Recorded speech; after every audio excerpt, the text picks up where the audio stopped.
Ladies and gentlemen, please take your seats in the hall. The AFC Member Associations and Regional Associations Presidents and General Secretaries Conference 2023 will begin in 5 minutes.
Ladies and gentlemen, please take your seats as we are about to commence the AFC Member Associations and Regional Associations Presidents and General Secretaries Conference 2023. Ladies and gentlemen, please ensure to turn your mobile phone off or set it to silent mode while in the conference hall. The presentations over the next 2 days will be followed by a brief question and answer session.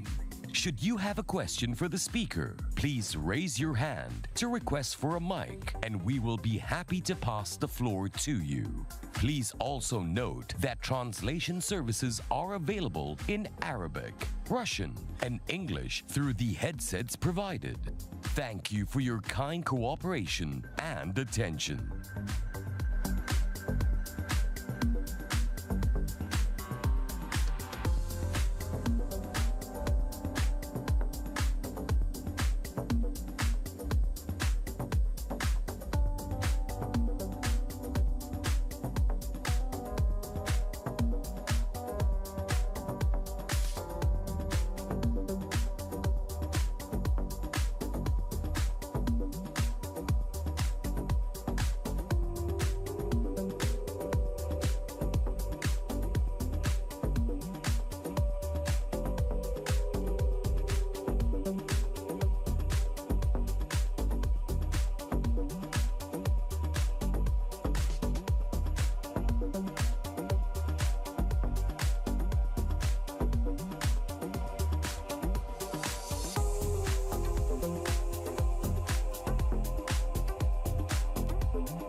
Good morning, Доброе утро, Assalamu alaikum.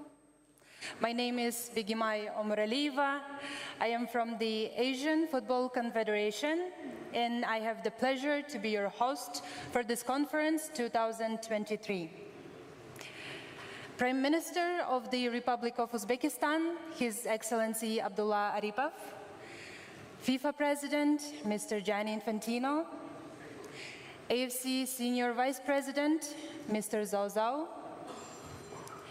CONCACAF President, Mr. Victor Moteliani, UFA President, Mr. Abdusalam Azizov, AFC Vice Presidents, FIFA Council and AFC Executive Committee members, FIFA Secretary General, Mr. Matthias Grafström, AFC General Secretary, Datu Srivinder John, Presidents and General Secretaries of the AFC member and regional associations, our distinguished guests, ladies and gentlemen. It gives us great pleasure to welcome you in this beautiful city of Tashkent, Uzbekistan. Добро пожаловать в этот прекрасный город Ташкент, столицу. Welcome to Tashkent, Tashkent. And Regional Associations Presidents and General Secretaries Conference 2023. First and foremost, on behalf of the Asian Football Confederation, we would like to express our profound gratitude to Uzbekistan Football Association for their amazing support as a host. We would also like to thank the AFC management, especially the AFC President, His Excellency Sheikh Salman bin Ibrahim Al Khalifa, and AFC General Secretary Datu Srivinzer John, for supporting this idea of holding this inaugural edition, which sees the presidents of the AFC member and regional associations joining their respective general secretaries on this platform for the first time. We would also like to thank our AFC and UFA colleagues for their efforts in making this extraordinary conference a reality. Our fellow participants and guest speakers, thank you for traveling to Tashkent. What makes this conference so special is the global perspective that you will bring to these talks. The program has already begun to take shape, and the networking chances will be truly exceptional. As the conference brings together football leaders and visionaries from across the globe, the theme of this year's edition will revolve around leadership. Our speakers will share their knowledge and experience in areas ranging from transformational pathway to success and shaping the future of leadership to integrity and the power of listening. At this conference, we will exchange thoughts on how to explore avenues for further development and growth of the AFC's member and regional associations to drive the continental football forward. We wish you an exciting, enjoyable, and an engaging 2 days of discussions and networking. Without further ado, we would like to invite the AFC General Secretary, Datu Srivinzer John, to the stage for his opening address. Please join me in welcoming Datu Srivinzer John to the stage.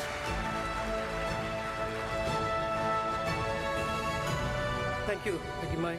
His Excellency Abdullah Aripov, Prime Minister of the Republic of Uzbekistan, FIFA President Gianni Infantino, Mr. Zhao Zhao, AFC Senior Vice President, and Mr. Victor Montaliani, FIFA Vice President and President of CONCACAF, UFA President Mr. Abdusalam Azizov, AFC Vice Presidents, FIFA Council members, AFC Executive Committee members, FIFA Secretary General Matthias Castrom, Presidents and General Secretaries of member associations, esteemed guests, ladies and gentlemen. On behalf of the AFC President, Sheikh Salman bin Ibrahim Al Khalifa, I would like to welcome you all to Tashkent for the AFC Member Associations and Regional Associations Presidents and General Secretaries Conference 2023. The AFC President sends his sincere apologies for not being able to attend our conference due to medical reasons, which has restricted him from traveling here to be with all of us. Sheikh Salman has requested me to deliver the opening remarks on his behalf, and I'm truly honored to do so. Dear friends, allow me to start by thanking the Prime Minister of Uzbekistan, His Excellency Abdullah Aripov, FIFA President Gianni Infantino, CONCACAF President Victor Montaliani, AFC Executive Committee members, my dear Presidents and General Secretaries of the AFC member associations, for taking time from your busy schedule to be here today. My sincere appreciation to the Uzbekistan Football Association for their warm hospitality and dedication towards hosting this important conference, as well as to the Saudi Arabian Football Federation for their sponsorship of this conference. I'm also grateful to our expert guest speakers for joining in this conference. Today we have gathered as a united Asian football family to share valuable knowledge and experiences and explore ways to further improve our collaboration for shared success. Here I would like to take a moment to set the context by reviewing our major achievements in the recent past. Our continent hosted the most successful FIFA Men's World Cup ever in Qatar 2022. And we also hosted the women's edition in Australia and New Zealand just a few months ago. In both competitions, our teams and officials made us very proud. The FIFA World Cups are the most challenging stages in world football, and our teams and officials were not only consistent, but also exceptional in their performances. We now have more teams advancing to the FIFA World Cup knockout stages than ever before. And this achievement has mainly been made possible thanks to the hard work of our member associations and regional associations under your inspirational leadership. I want to congratulate you for your dedication and commitment to raising the standards of football. However, as always, there is room to improve. And given Asia's football great potential, we should strive to have more success in such top-level competitions. Conferences like these are an important platform in bringing together all our member associations and regional associations for knowledge sharing, exchanging success stories, ideas, policy development, problem solving, and relationship building. The title of this year's edition, Leadership, underscores its commitment to giving an opportunity for all participants to cultivate their leadership potential and contribute to the growth and success of their organizations, communities, and beyond.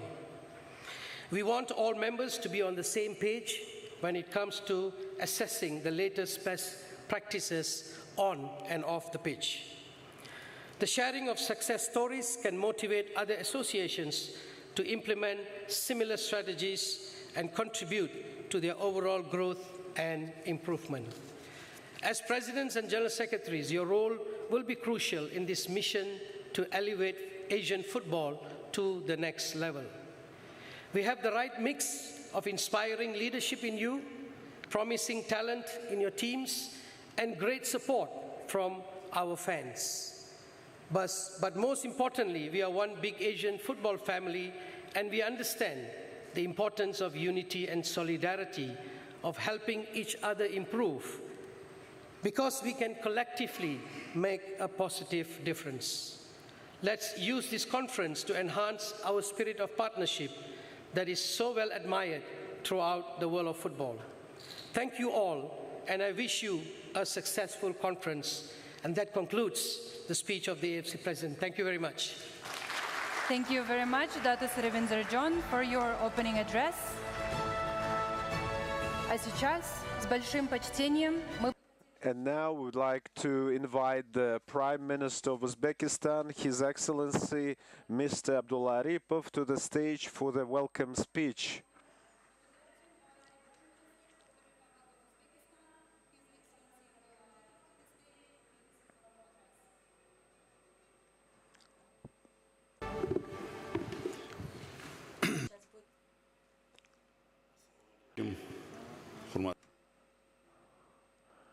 Hurmatli Gianni Infantini janoblari, qadrli Osiyo Konfederatsiyasi prezidentlari, ijroiy qo'mita a'zolari va konferensiya ishtirokchilari, xonimlar va janoblar.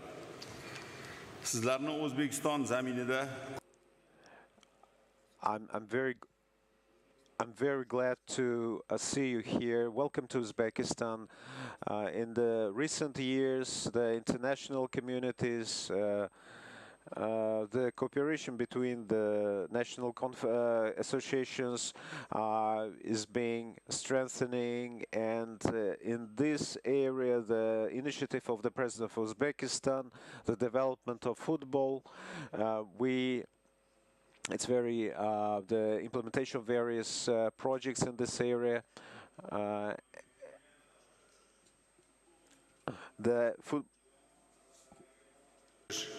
yurtimizda nufuzli xalqaro musobaqalarni the events aimed at the organization of the development of football have been adopted. The football academies were organized, and experienced we've established the system to educate our specialists in this area. The Osiyo chempionati o'tkazildi hamda unda birinchi o'rinni qo'lga kiritgan O'zbekiston yoshlar terma jamoasi chempionatida ishtirok etdi. Shuningdek, O'zbekiston ilk bor At the same time, Uzbekistan, for the first time in the year 2024, will be had the right to actually host the World Championship of FIFA. FIFA and Asian Confederation together they're organizing the grassroots and as well as under other contests at school level. Those were organized in the systematic manner in Uzbekistan. Talking about, thanks to the attention paid to sports in our country, number of young people who are engaged in sports increased 1 million people. In today's conference, we have 47 national associations and members of IFC, as well as their members of FIFA. So we see that this intercontinental collaboration has increased, reached the highest level. So this collaboration serves for better improving the collaboration and friendship among the continents. And such a high level and a very repeated event such as this conference being organized in Uzbekistan, which indicates to the ongoing reforms conducted all over the country. Uzbekistan is ready to host international conferences and events as this one. In conclusion, I would like to thank you all, and I would like to wish the best work on the productive work in this conference. Thank you very much. Thank you very much, Mr. Prime Minister, for your greeting speaks. I would like to ask you to stay at the platform and invite Senior Vice President Mr. Zhao Zhao to the stage for the presentation of the Memento from AFC.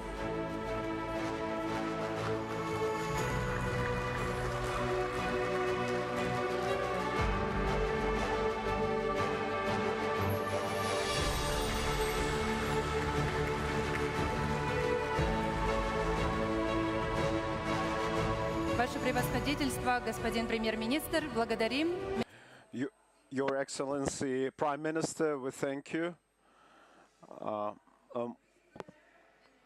We would like to invite FIFA President Mr. Gianni Infantino to the stage for his address. Please join me in welcoming Mr. President to the stage.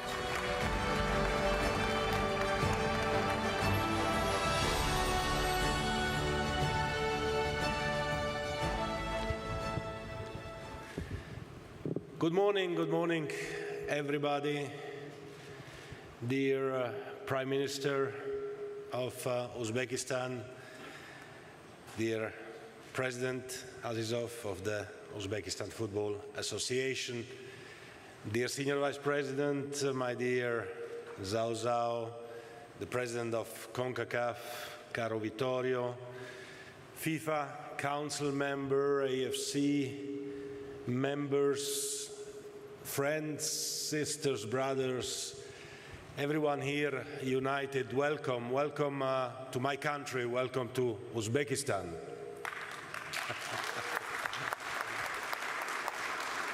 And of course, welcome to my continent, welcome to Asia as well. It is truly a great pleasure for me to be here in front of you, together with you at this occasion, and I would like to commend Sheikh Salman and his team, of course wishing him as well all the best, for hosting this event, for hosting this conference, for bringing together presidents and general secretaries from all over Asia, from the zones, including some from outside of Asia as well. Welcome, Razvan. In addition to Victor and all of us. because these occasions make us all grow, make us all work together, and basing this conference on a topic like leadership is exactly what we need and what we need in football. So congratulations to AFC, congratulations to Sheikh Salman and to all of you for being part of this conference.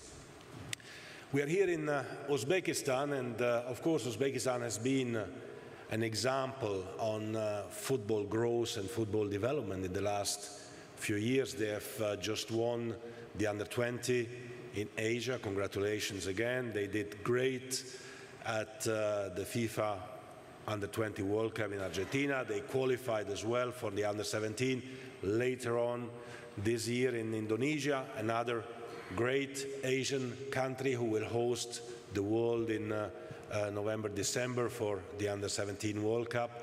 So you see that a lot of work is going on. I came here in May last year and have been witnessing the progress that has been done also with the academy and with the engagement and investment of the whole government. Thank you, Prime Minister. Please convey my thanks as well to the President of Uzbekistan, who I had the honor to meet in May when I came, and also to meet no less than 2 weeks ago in New York at the occasion of the United Nations Week. And we have been able to assess together the progress of football in this country.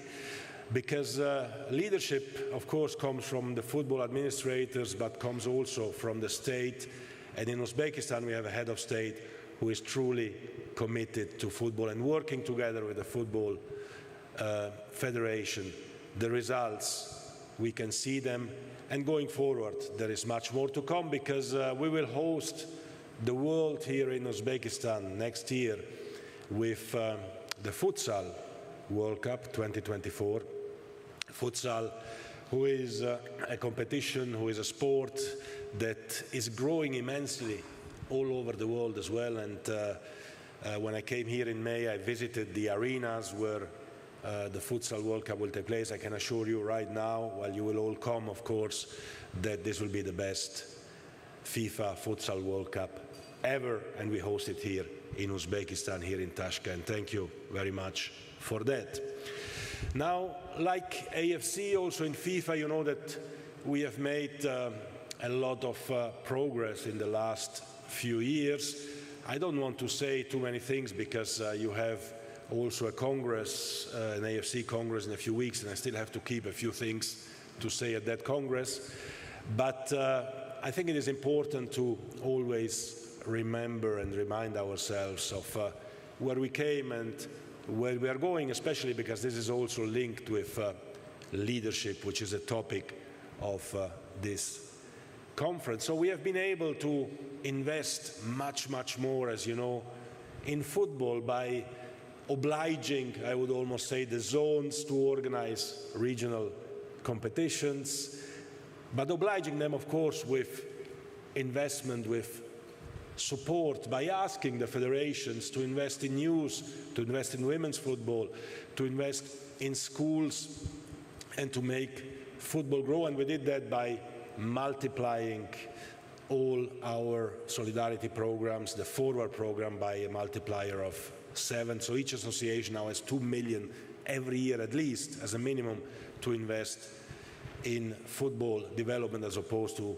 $250,000, $300,000 before. This makes a difference, but this makes a difference only, of course, if we invest the money in the right projects, in the right way. And in this respect, we also have introduced the new talent development scheme under the leadership of a great sports and technical leader like Arsene Wenger, who is overseeing this project to give every talent everywhere in the world a real chance to shine, a chance to grow, and a chance as well to play at the global stage. And in order to foster competitions, we have decided as well, as of 2025, to have under-17 World Cups, not every 2 years, but every year. And not just with 24 teams, but with 48 teams, so double the number of teams from each continent, and we have doubled as well, and this is probably one of the most important achievements that we have been managing to do so far. We have doubled the number of Asian teams in the Men's World Cup, also for the Women's World Cup. The Men's World Cup, of which we had the best ever organized in Qatar only a few months, less than a year ago. We had fantastic Women's World Cup as well in Australia and New Zealand, and the qualifiers for Asia for the next Men's World Cup, which will be in Mexico, Canada and United States in 2026, will start now. And well, for the first time you have 8.5 teams who can qualify or who will qualify for the World Cup, double the number of teams as in the past. Of course, this will have a great impact in football in Asia, because suddenly all of you can dream of being part of a World Cup, can legitimately have the ambition of participating in the greatest event on earth, and everything that goes with that, the passion, the fans, the investments, is exactly targeted to make football grow everywhere. Now, leadership, of course, means as well to listen to everyone, to learn from past mistakes, and of course only great leaders make also mistakes. We all make mistakes when we try to do things. We have to learn from them and we have to move forward. And leadership, especially in our divided world, means as well to bring people together.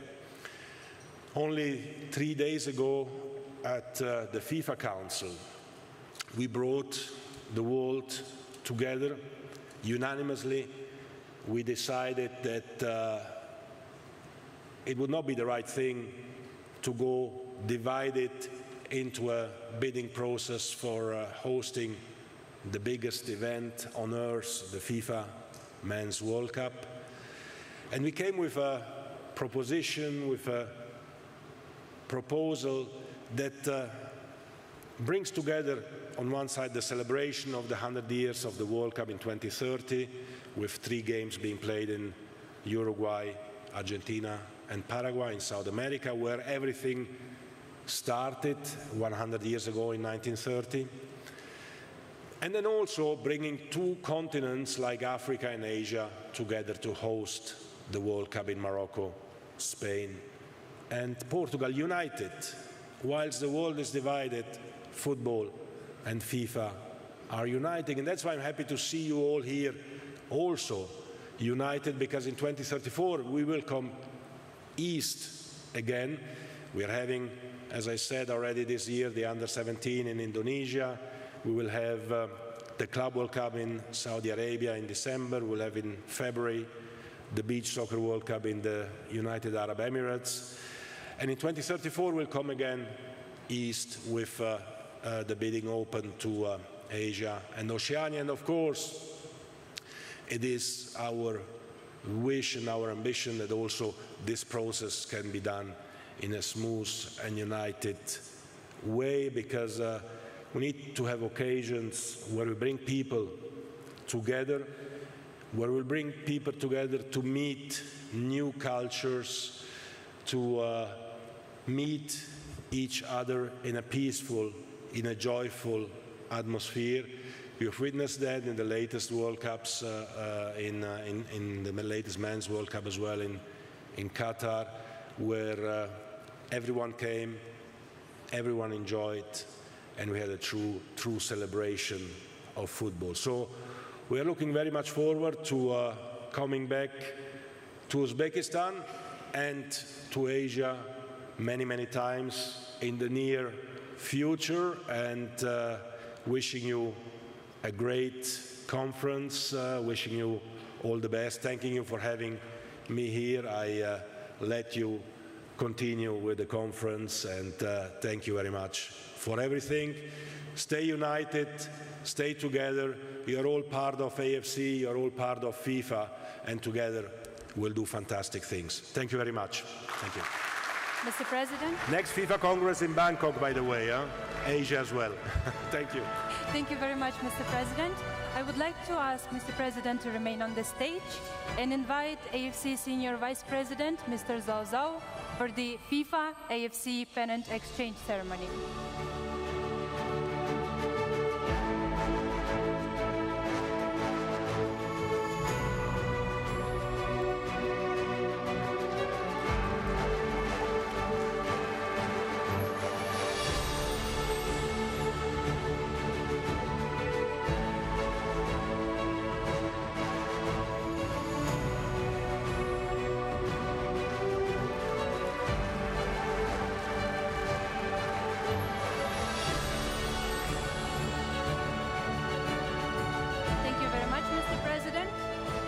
I would like to request Mr. Zhao Zhao to remain on the stage.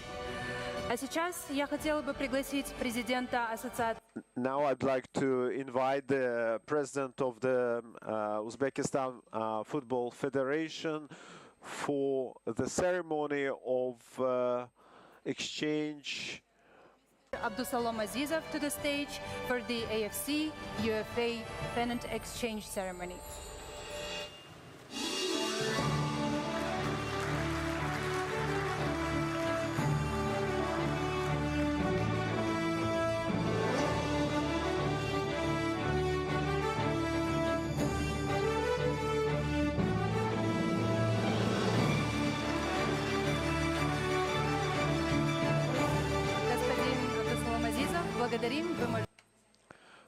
Thank you, Ms. To remain on the stage and invite Mr. Yasser Al-Mishal, President of Saudi Arabian Football Federation, the sponsor of the AFC member associations and regional associations presidents and General Secretaries Conference 2023 on the stage for the AFC pennant presentation ceremony.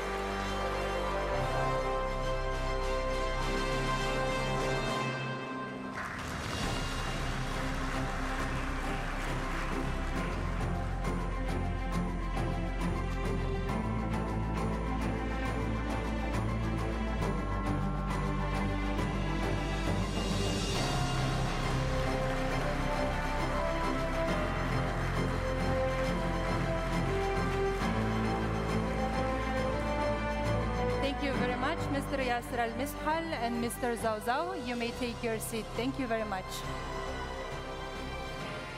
Before we begin our official program, we would like to break and reconvene at 10:50 a.m. sharp. Thank you very much. See you later.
Ladies and gentlemen, we would like to invite everyone to come back to the conference hall.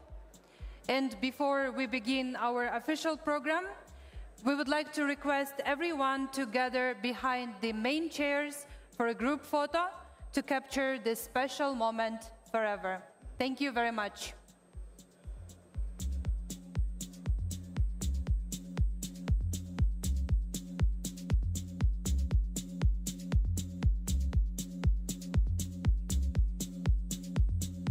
Ladies and gentlemen, we would like to take a group picture, and we would like to ask everyone to gather behind the main chairs. Thank you very much.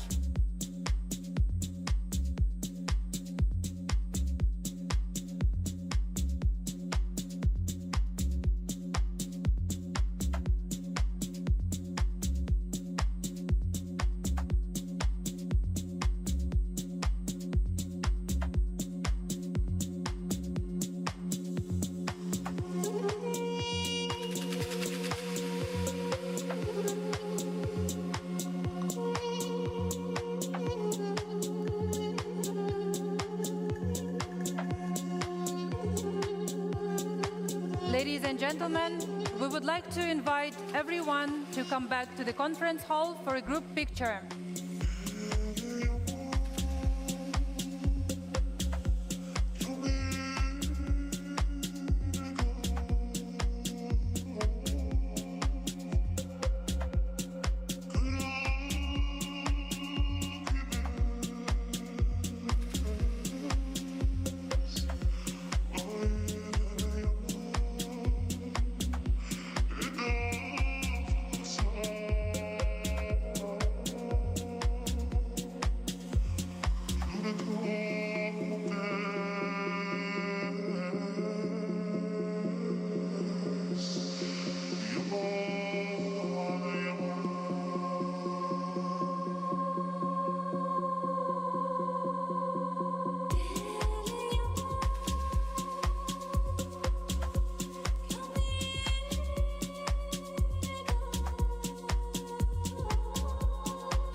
Ladies and gentlemen, thank you very much for your time.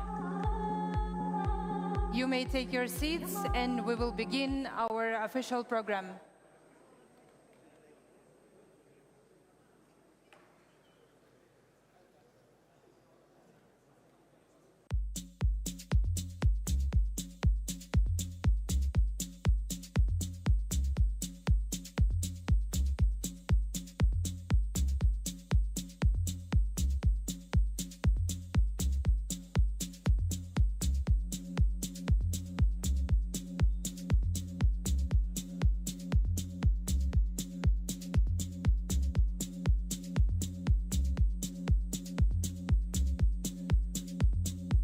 Ladies and gentlemen, please take your seats as we are about to commence the AFC Member Associations and Regional Associations Presidents and General Secretaries Conference 2023.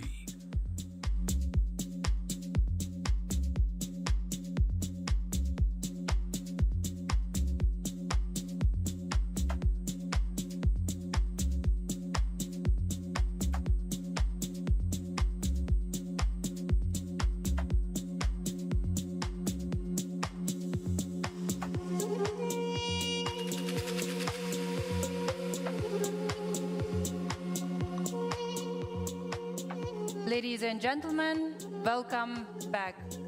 Without further ado, we are delighted to invite CONCACAF President, Mr. Victor Montagliani, to deliver the opening presentation of the day, Leadership in Today's Football World. Please join me in welcoming Mr. Montagliani to the stage.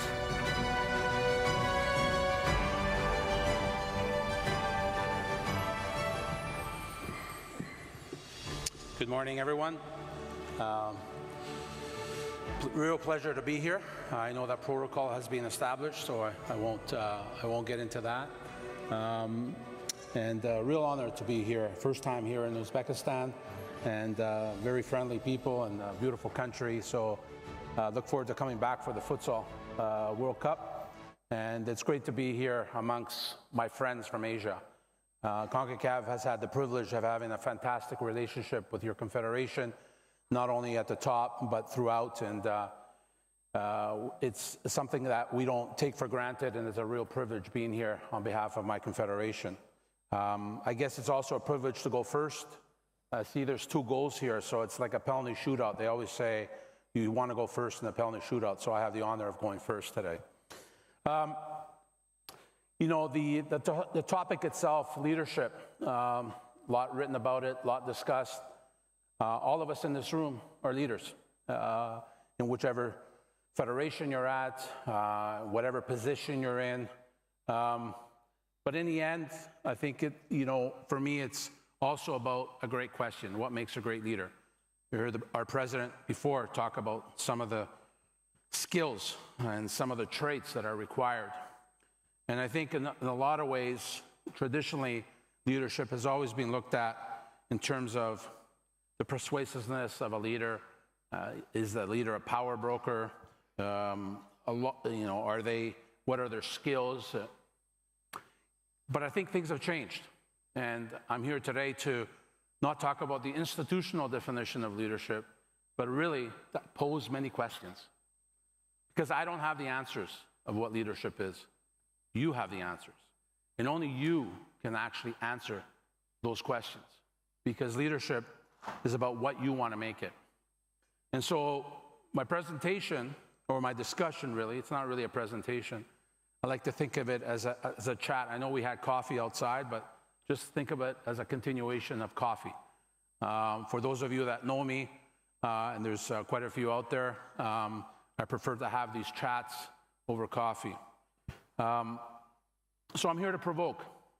And really the first question that I want to ask to us as a group, not only what makes a great leader, but how.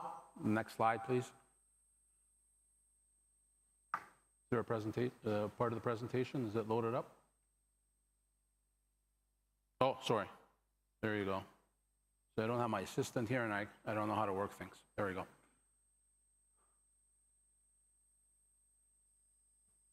Can you tell me how to? Next.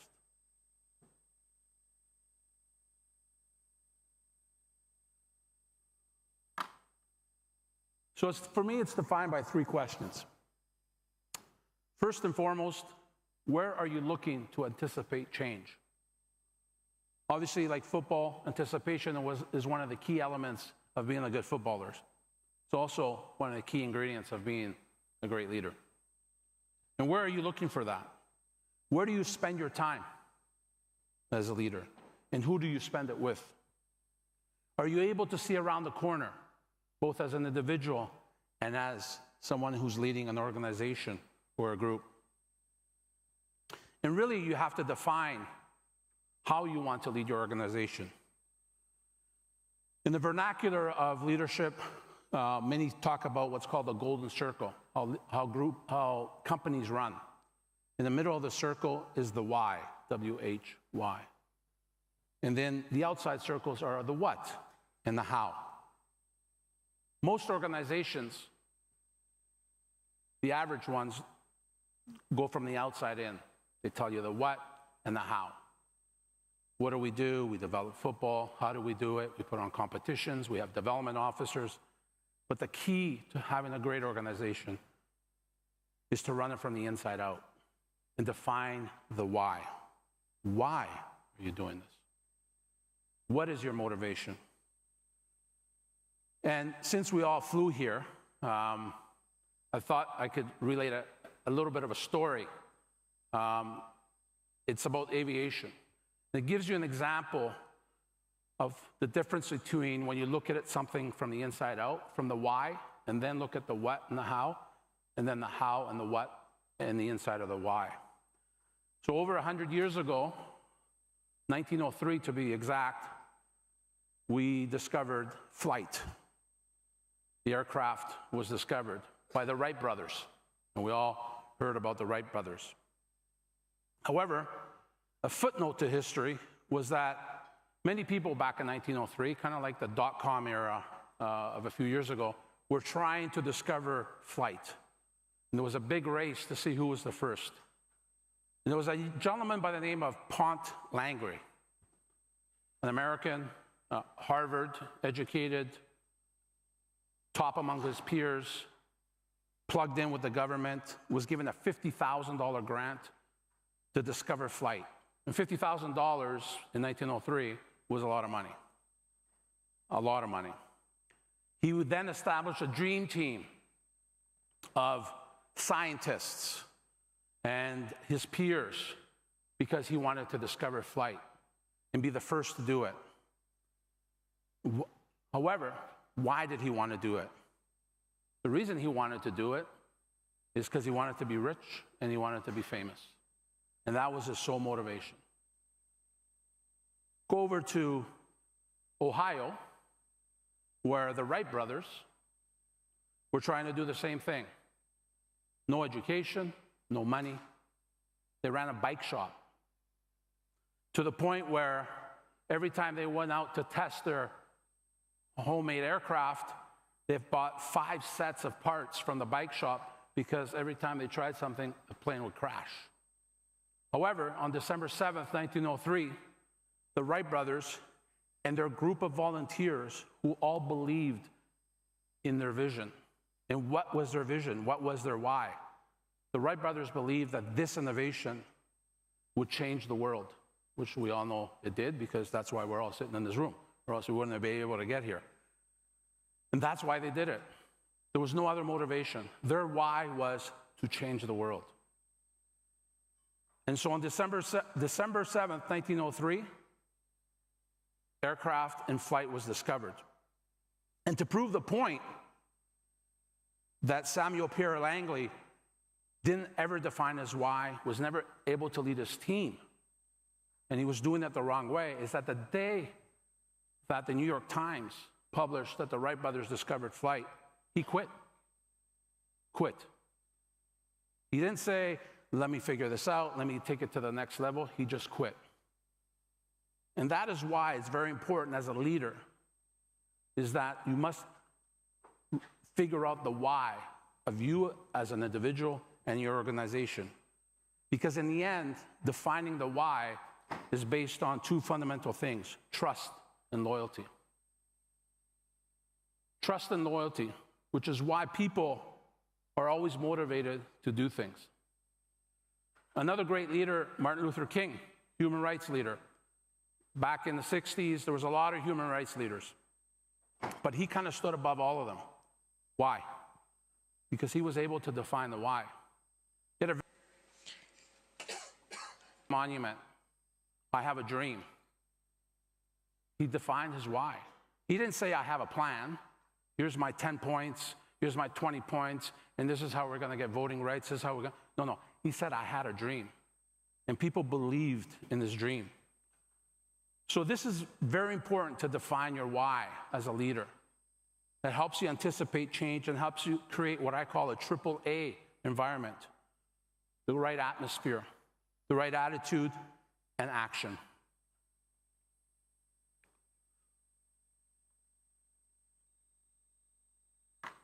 The second question is, what is the diversity measure of your network?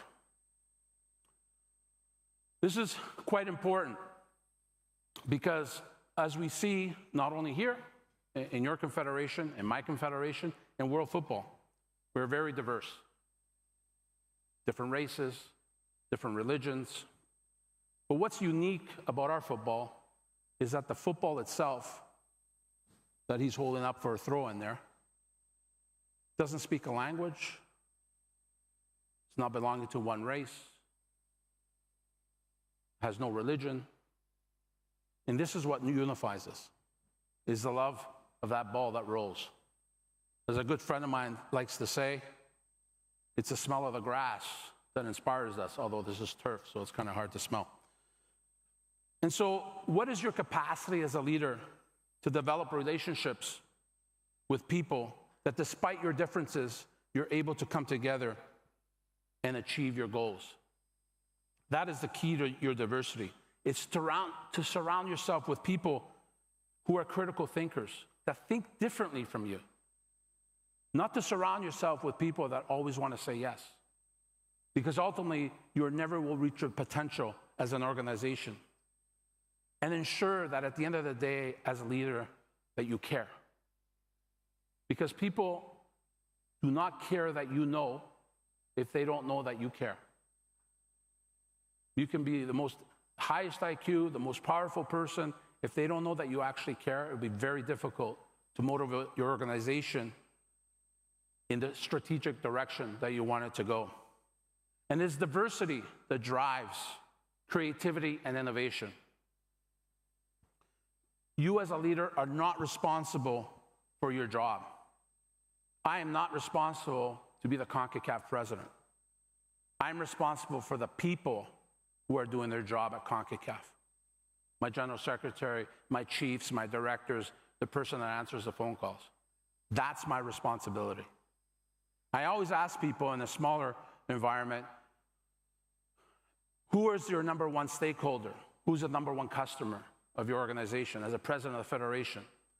And I won't put anybody on the spot here, but invariably, these are the answers I always get. Oh, leagues, clubs, in my case, member associations. No. The most important person as a leader of an organization, and I can relate it to myself as president of a confederation, is my staff. The most important people to me are my staff, because they're the ones that will take care of what needs to happen. Because if I don't take care of them, they will not take care of my constituency.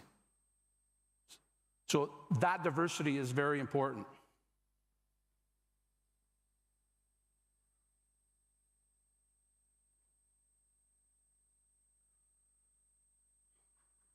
I got to figure out how to use this thing here. Courage.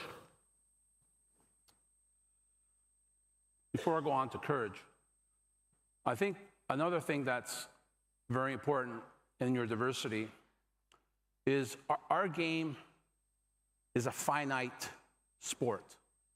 11 versus 11, 90 minutes of football, 34 games in the schedule, or 64 games in the World Cup, all very finite, measured by wins, losses, or draws.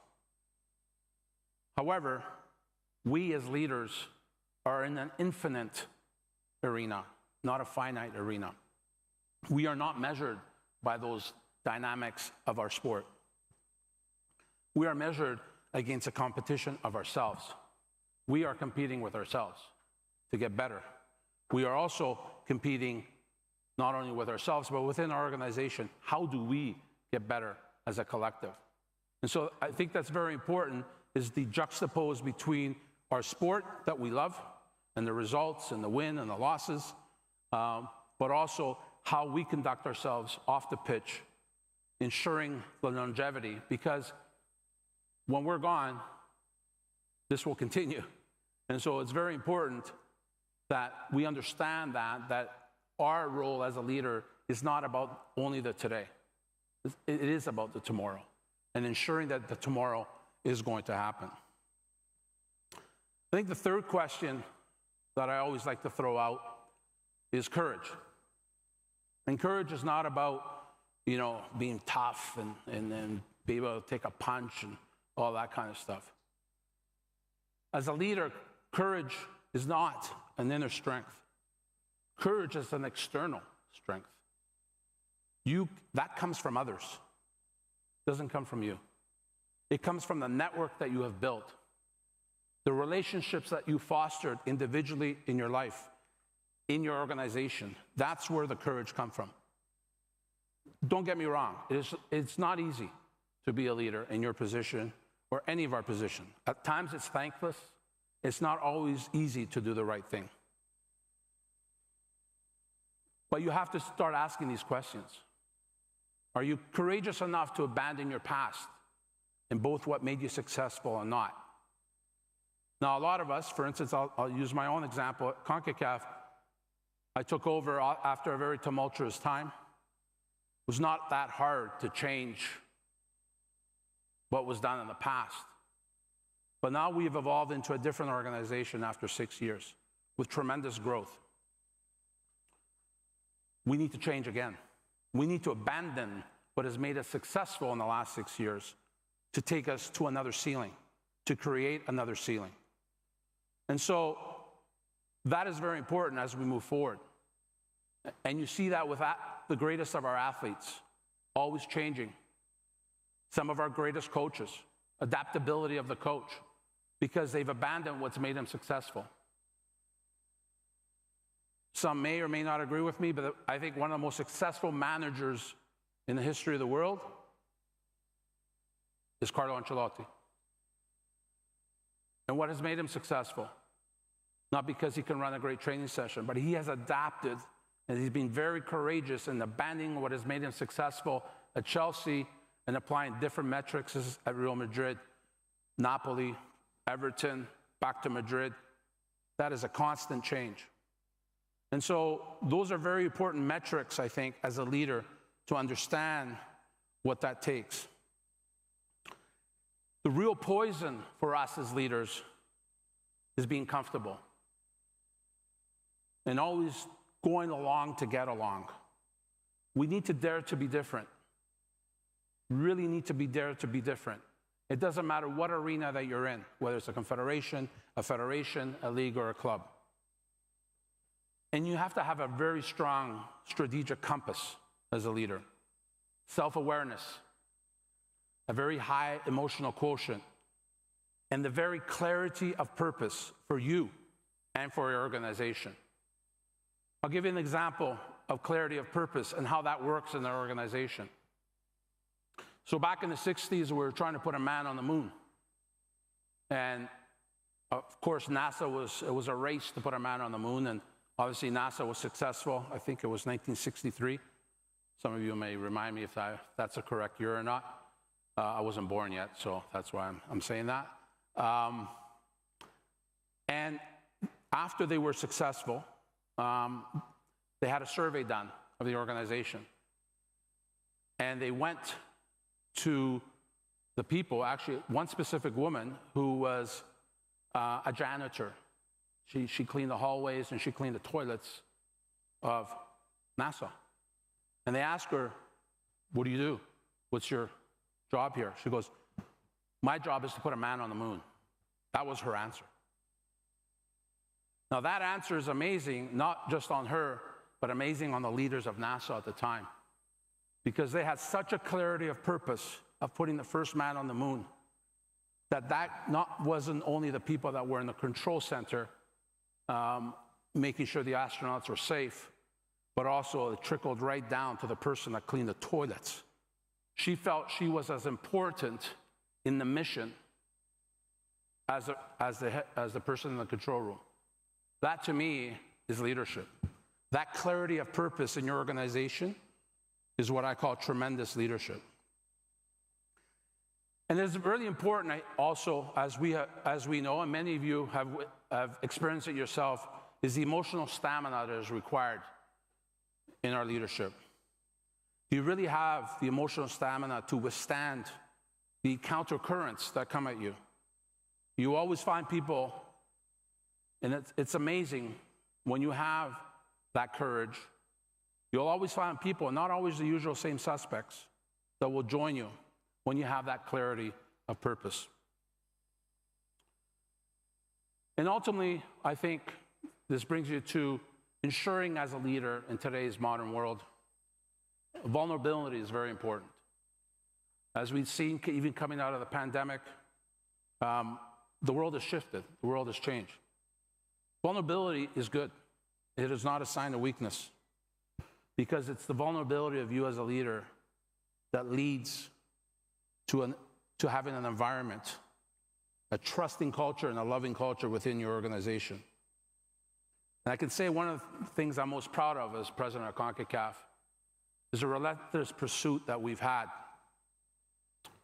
in that clarity. And for me, for those of you that experience coming to some of our events, is that our clarity and our mission has always been unity. It hasn't been about football. Our secret sauce has been unity. And why? Because we were a dysfunctional family amongst our regions. And if you see our logo that was up there before, actually it's right in the corner there, it's a circle of 41 members. And to me, that was important. That is our why right there. That is why we exist as CONCACAF. It is the unity of 41 members. Yes, we put on tournaments. Yes, we do development. Yes, we have member associations. Yes, we do finance and all the other things. But at the end of the day, it's our unity. And it is only our unity that can drive us to the next level. And so for me, to sum it up, I asked you the question, what is a great leader in the beginning? I'll answer that question. It'll be the only one I answer.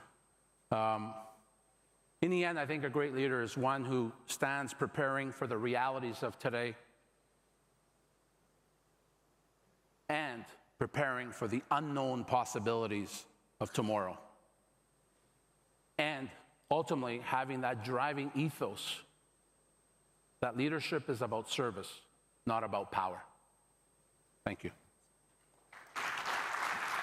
Thank you very much, Mr. I'll see if I was going to ask if there's any questions. More happy to answer any questions. Now we open the floor for any questions. Thank you. You can raise your hand and our AFC colleagues will bring you the mic. Please.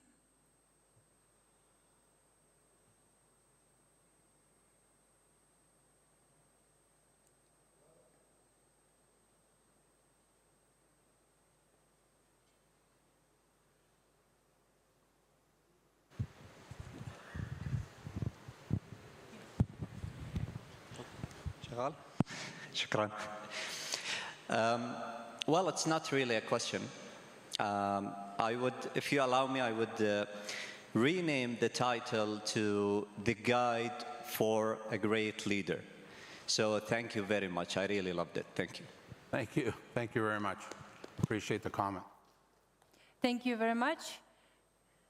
Another question, first row. There's one back there. Good morning, my name is Shirzot. I'm the head of International Department, Uzbekistan FA.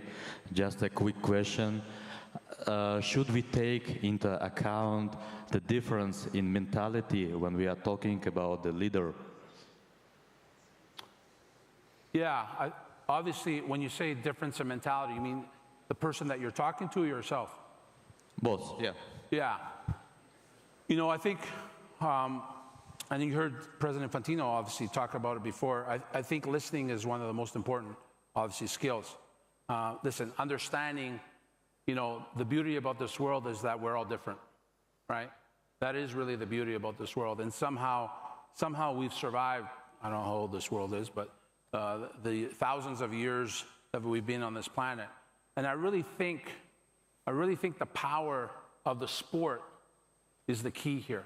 You know, when I said earlier that the ball doesn't really speak any language, and we've all been in situations traveling amongst our travels where we don't speak the language of the taxi driver or the person at the hotel, but somehow, some way, when they know you're in football, oh boy, right? They know how to speak. I mean, I heard a great story, I think it was last year, this fisherman he was hanging onto a piece of wood off the coast of Nigeria. And a fisherman came by and says, just hold on. And he was about to go under. And they started talking about Arsenal and his favorite club. And that gave them the motivation to actually hang on to the wood and actually survive. And so I think what's important is focusing on what connects you. Identifying that early in the relationship, identifying it early in the conversation, and really focusing on that. I think that's the key. Because to your point, obviously you're going to be different from the person across from you, right? However ways you are. But I think the key is identifying the commonalities of your discussion. And a lot of times it always comes back to that thing up there. Thank you very much, Mr. Montagliani. Another question? Thank you so much, President, for this wonderful presentation. I'd just like to ask you this. We've always been told that if you want to have different results, then you should change the way you do things.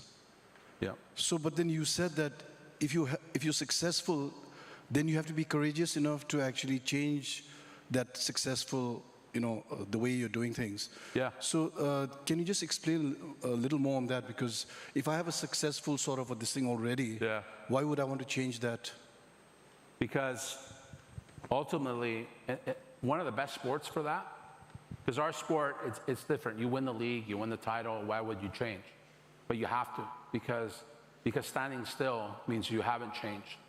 The reality is, if you look at one of the greatest athletes ever, Tiger Woods, he had won everything, and he changes his swing. And you're going, why would you change your swing when you just won the Masters and everything that he won?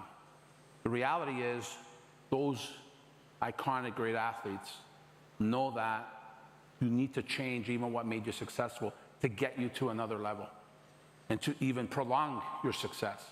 And this is why I think as an organization, any organization, club, league, federation, confederation, is that at some point you have to take that inventory and say, okay, great, we have been successful, but going along, we are going to slow down here, right? At some point, it's going to slow down. And that's why you have to anticipate that change, right? Not when you're starting to go down the hill, when you know the hill's coming, and that's where you have to anticipate the change and say, okay, we need to abandon, not everything, there's some things you're going to carry on, but we need to change how we do things, even some of the things that were successful, in order for us to now go to the next level. Thank you very much. Mr. Zauzau.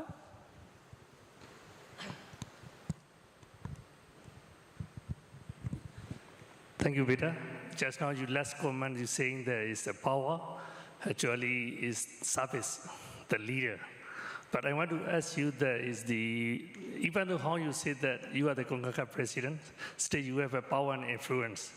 How to be a positive impact to the football? So that meaning that not only the service, but also you have a power to move forward for our football. So what is the positive impact from power and influence? So I want to ask you the question for that.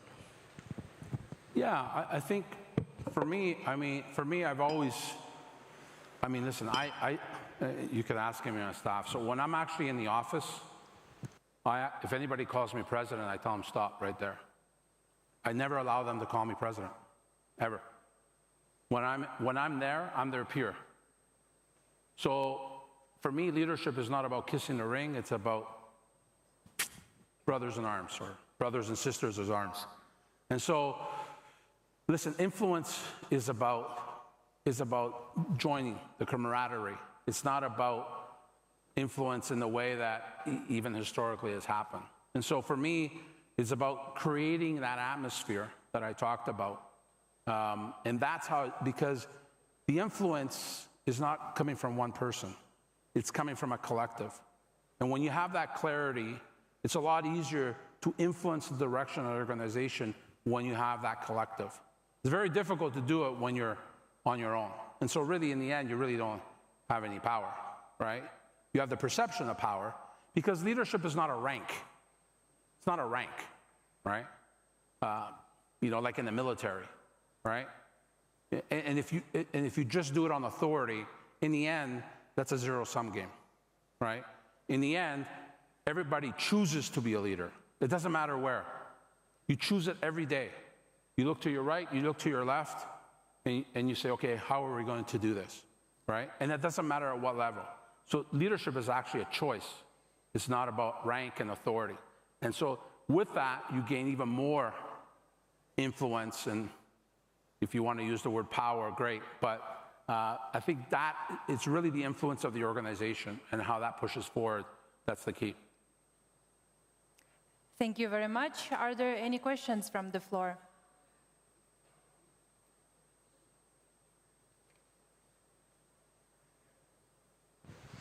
Thank you. See a hand up over there. Alex Phillips, consultant for FIFA and AFC. Great presentation. You mentioned the importance of staff, and you also mentioned trust and loyalty. And I just wondered, which do you prioritize if it comes down to a choice between competence, the best people for the job, but also trust and loyalty?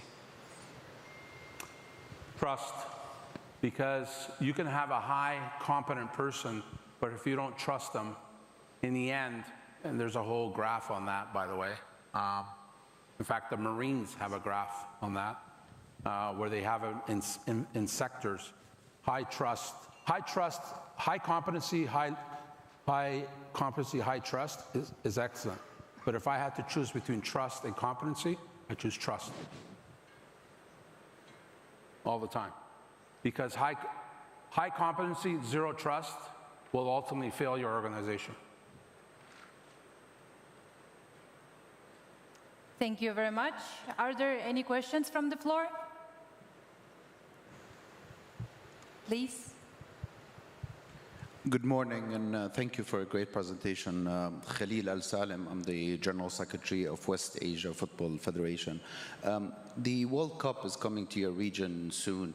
How does that historic event change your leadership or your role within CONCACAF to ensure that the commercial elements within CONCACAF are sustained after this historic event? How do you make sure that this event leaves a lasting impact on your member associations, given that this is a historic chance to take it forward with your member associations?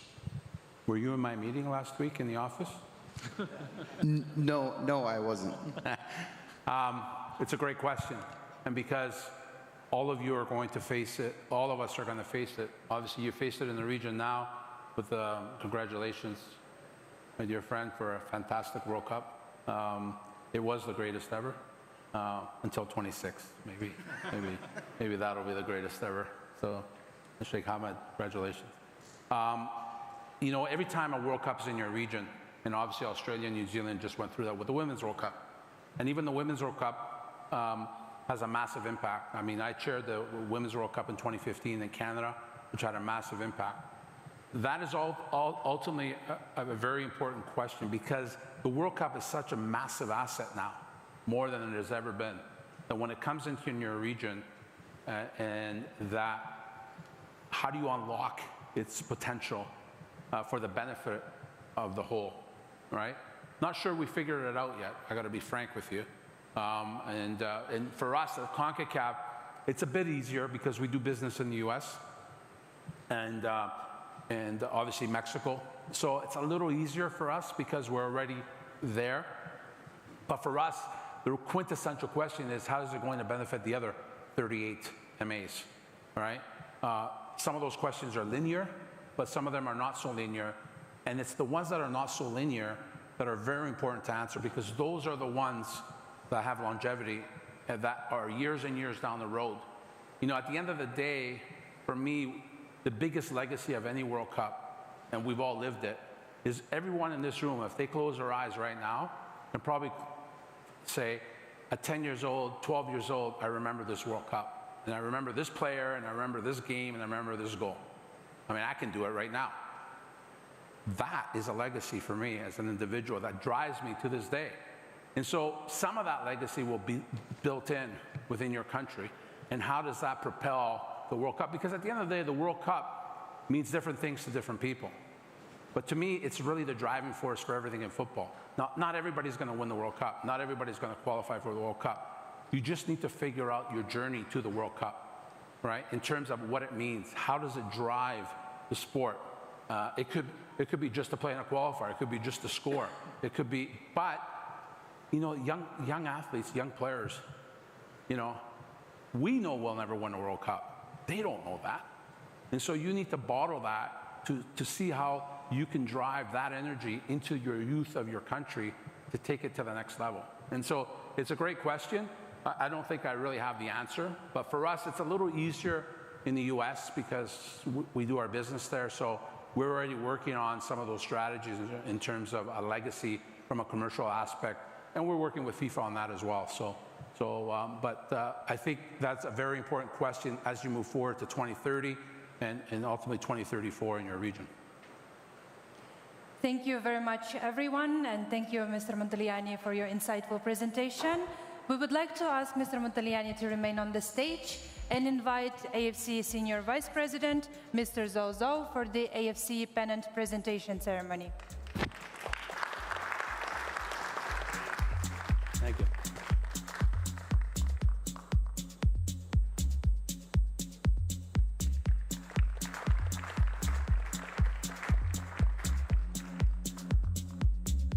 Thank you very much, Mr. Montagliani. Mr. Zhao Zhao, you may take your seat. Thanks. Now we would like to invite the second speaker of the day, the AFC General Secretary, Dato Srevinzer John, to the stage. Dato Srevinzer John will speak about shaping and inspiring leadership culture that delivers success on and off the field in Asian football.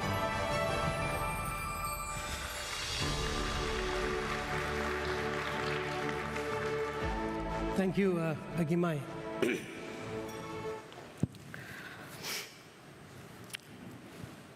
I was just sitting down there. Where's Wahid? Please, don't put Victor next time to speak in front of before me. Okay? He's taken most of my points. Anyway, dear friends, the topic that was given to me was shaping and inspiring leadership culture that delivers success on and off the field in Asian football. I believe this is the longest topic that my team has given to me.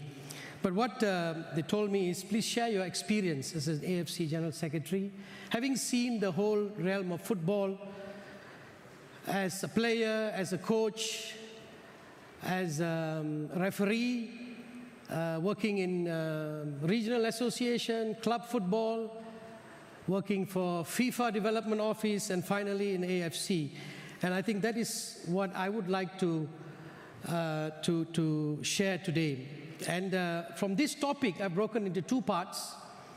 The first one is leadership by example, and the second one is an institutional leadership approach. We heard a lot about trust in the first session from Victor. And some questions were asked also about trust.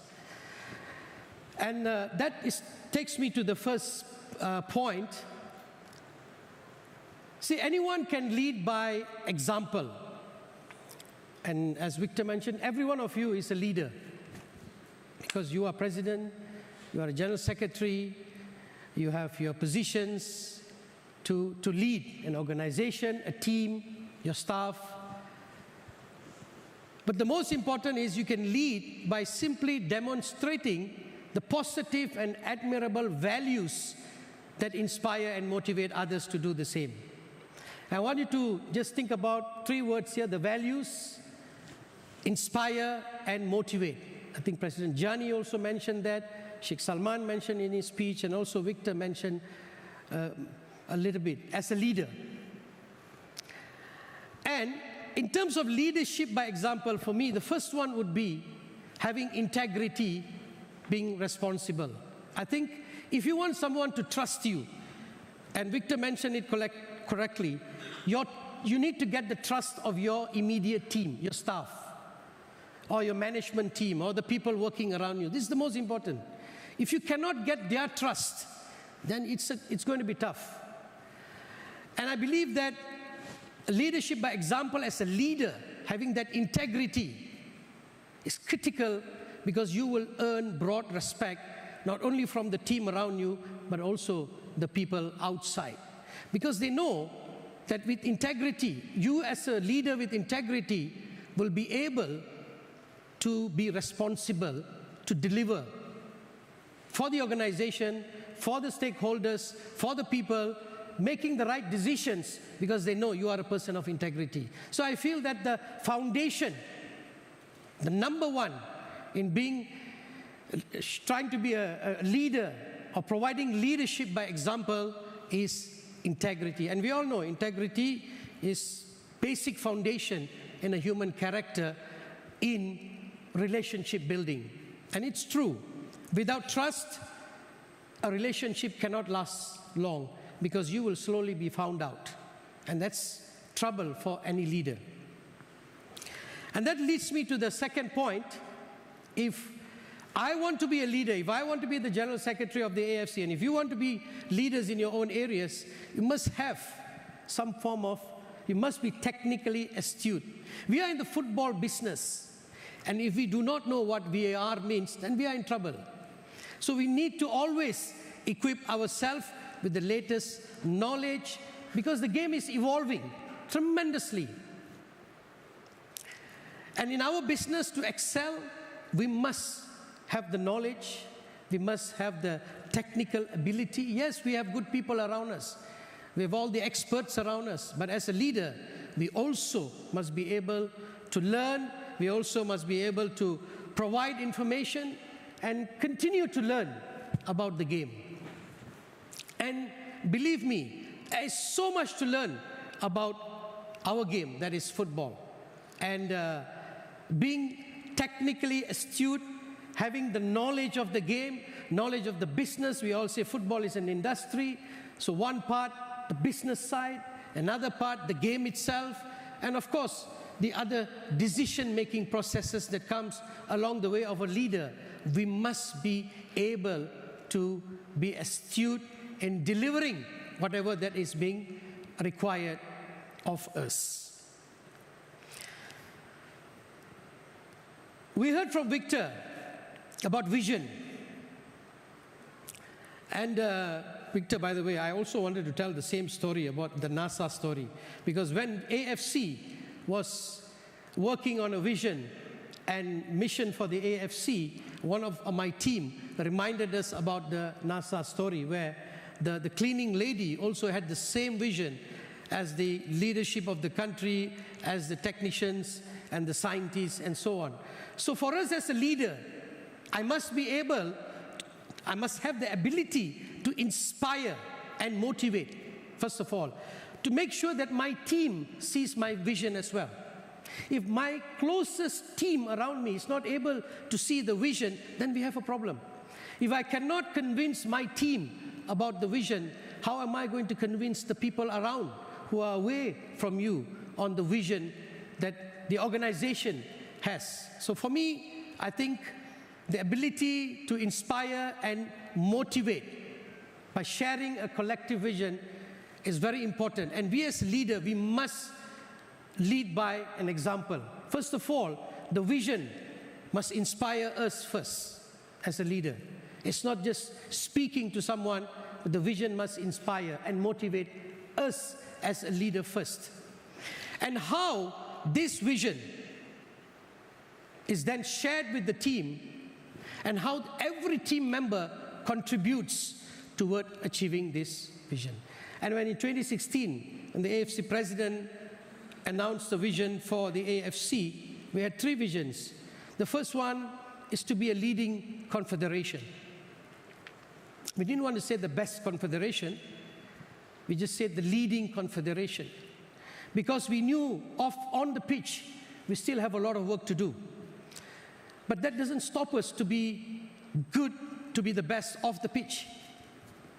And there's so many things that we have done, that we have been leaders in the area of management, event management, leadership. We have proven that we are also a leading confederation in that aspect. And inspiring and motivating others to ensure that they also believe in the vision, because they are also going to benefit from us achieving the vision, because it's a collective benefit. It's a collective vision for the organization itself. So as a leader, for me, I must make sure that I'm able to inspire and motivate, then people see this vision that you have for the organization. The next one is we must be a good communicator. And when I say good communicator, not only in delivering information, okay, but we also must be an active listener. And that's why for this conference, we have brought Mark Milton, an expert in showing us how to be good listeners, how to be active listeners. A leader who does not listen is heading to failure, because the best people who can give you what is happening on the ground are the people around you. They know the pulse of what is happening more than the leader himself. So it's good to have a good team. It's good also to provide information for them, but more important, to listen, actively listen to what others have to say. And Victor mentioned, we have to change. Yes, you have had success. You have to change to raise the bar and to go to the next level. And there, active listening is also very important, because what do the members want? What does my team want? What is the management team telling about how we are doing the work? And we as a leader, if I as a leader in the AFC, if I'm not able to listen to some of the ideas, some of the changes that need to be made, that is given by my team around me, then I would not be able to be a good leader by example. Because they are going down and they are listening to their team, whether in the departments or in the divisions. So it goes up and up right to the leader, that we must be able to be good communicators. And I believe that true leaders will have more listening skills than speaking skills. Because you always have people around you to deliver the messages, but you as a leader must be able to be a good communicator, both in sharing information and also in active listening. The next point is the ability to provide direction as a leader. And at the AFC, we know Asia, very diversified, a lot of challenges, time differences, 8 hours time differences, a lot of flight hours, cultural differences, a lot of traditions that are different. And there's always opportunity to provide direction, because we always are in operational mode, always. And if we do not understand the current situation of what is going on, and Victor mentioned an important word, anticipate. And if you're not able to anticipate what would be the next steps that we want to do, it's going to be very difficult. Take an example of a manager or a coach. Probably he puts the team for the game, and he has his substitutes. He has given instructions, he has given direction to the team, how you should play the game. But then as the game progresses, he is not satisfied with the instructions that he has already provided. He's continuing to give directions, to give the information to the team. And a lot of matches are won, not because of the first 11, but also because of the perfect substitution that has been made at the right time. Making the right substitution, sending in the right player, is a skill by itself. And making it at the right timing is also, because the coach then provides a direction for the team after the substitution, how they are going to play the match. Because there could be a difference in the tactics of how they're going to play the match. So as a leader, leading by example, we must always be ready to provide the direction. When your team comes to you and say, look, we have a situation now, what do? We simply cannot say, go find the solution. You must be part of the solution. You must be able to sit down with your team and give the direction, what shall we do now? how can we do this? How can we solve this problem? And this is really important for a leader. A true leader will not run away from providing direction to his team. And as I mentioned, and also as Victor mentioned, the people around you will be looking towards you for that direction. And at that critical point, you need, as a leader, I would need to give a direction to my team.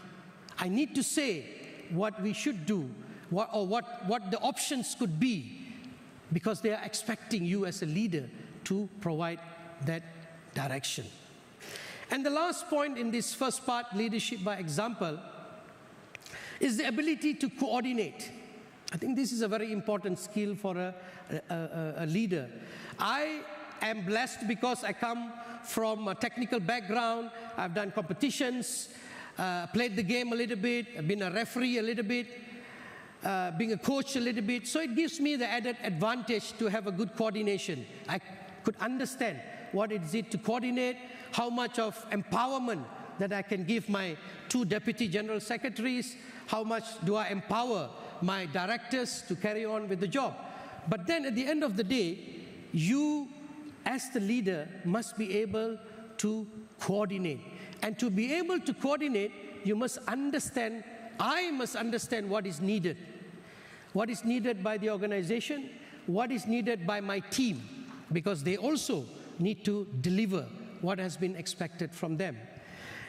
And as a leader, I also need to acquire the required resources and distribute these resources accordingly. And when I talk about resources, talk about knowledge, talk about experience that is necessary to do our job as a leader.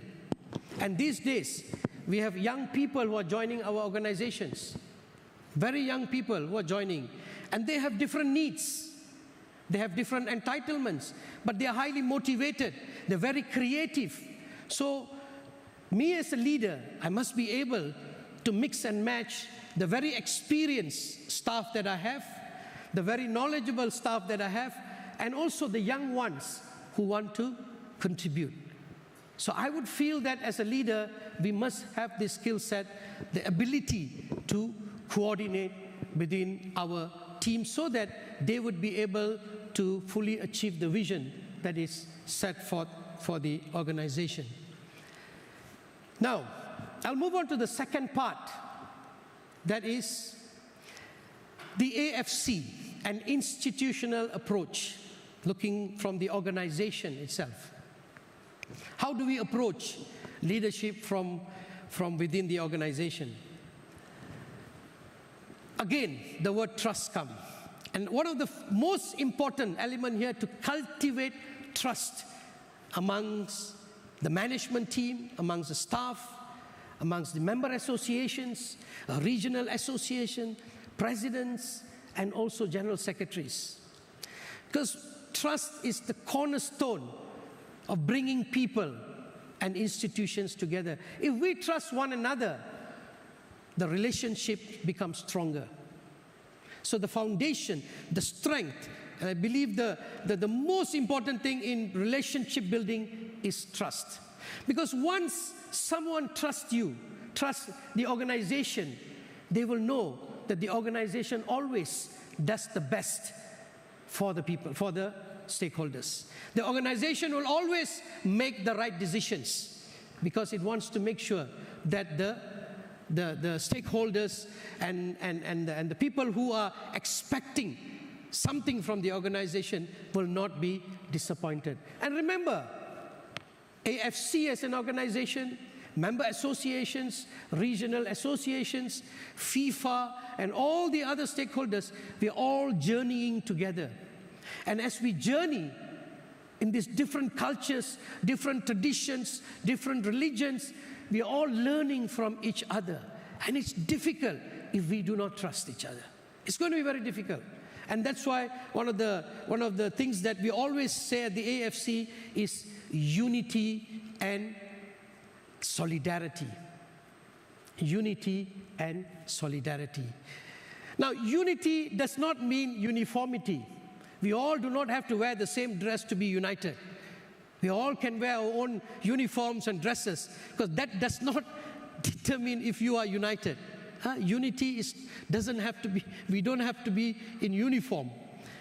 Unity goes beyond that. It is relationship based on trust. This is what, as the AFC, we try to present this from my side as the General Secretary, my team, my 2 deputies, and my directors and the staff. We'd like to present ourselves to our members to say, look, you can trust us because we will do what is right. We will do what is the best for our members as an organization. And the second part is an inspiring vision.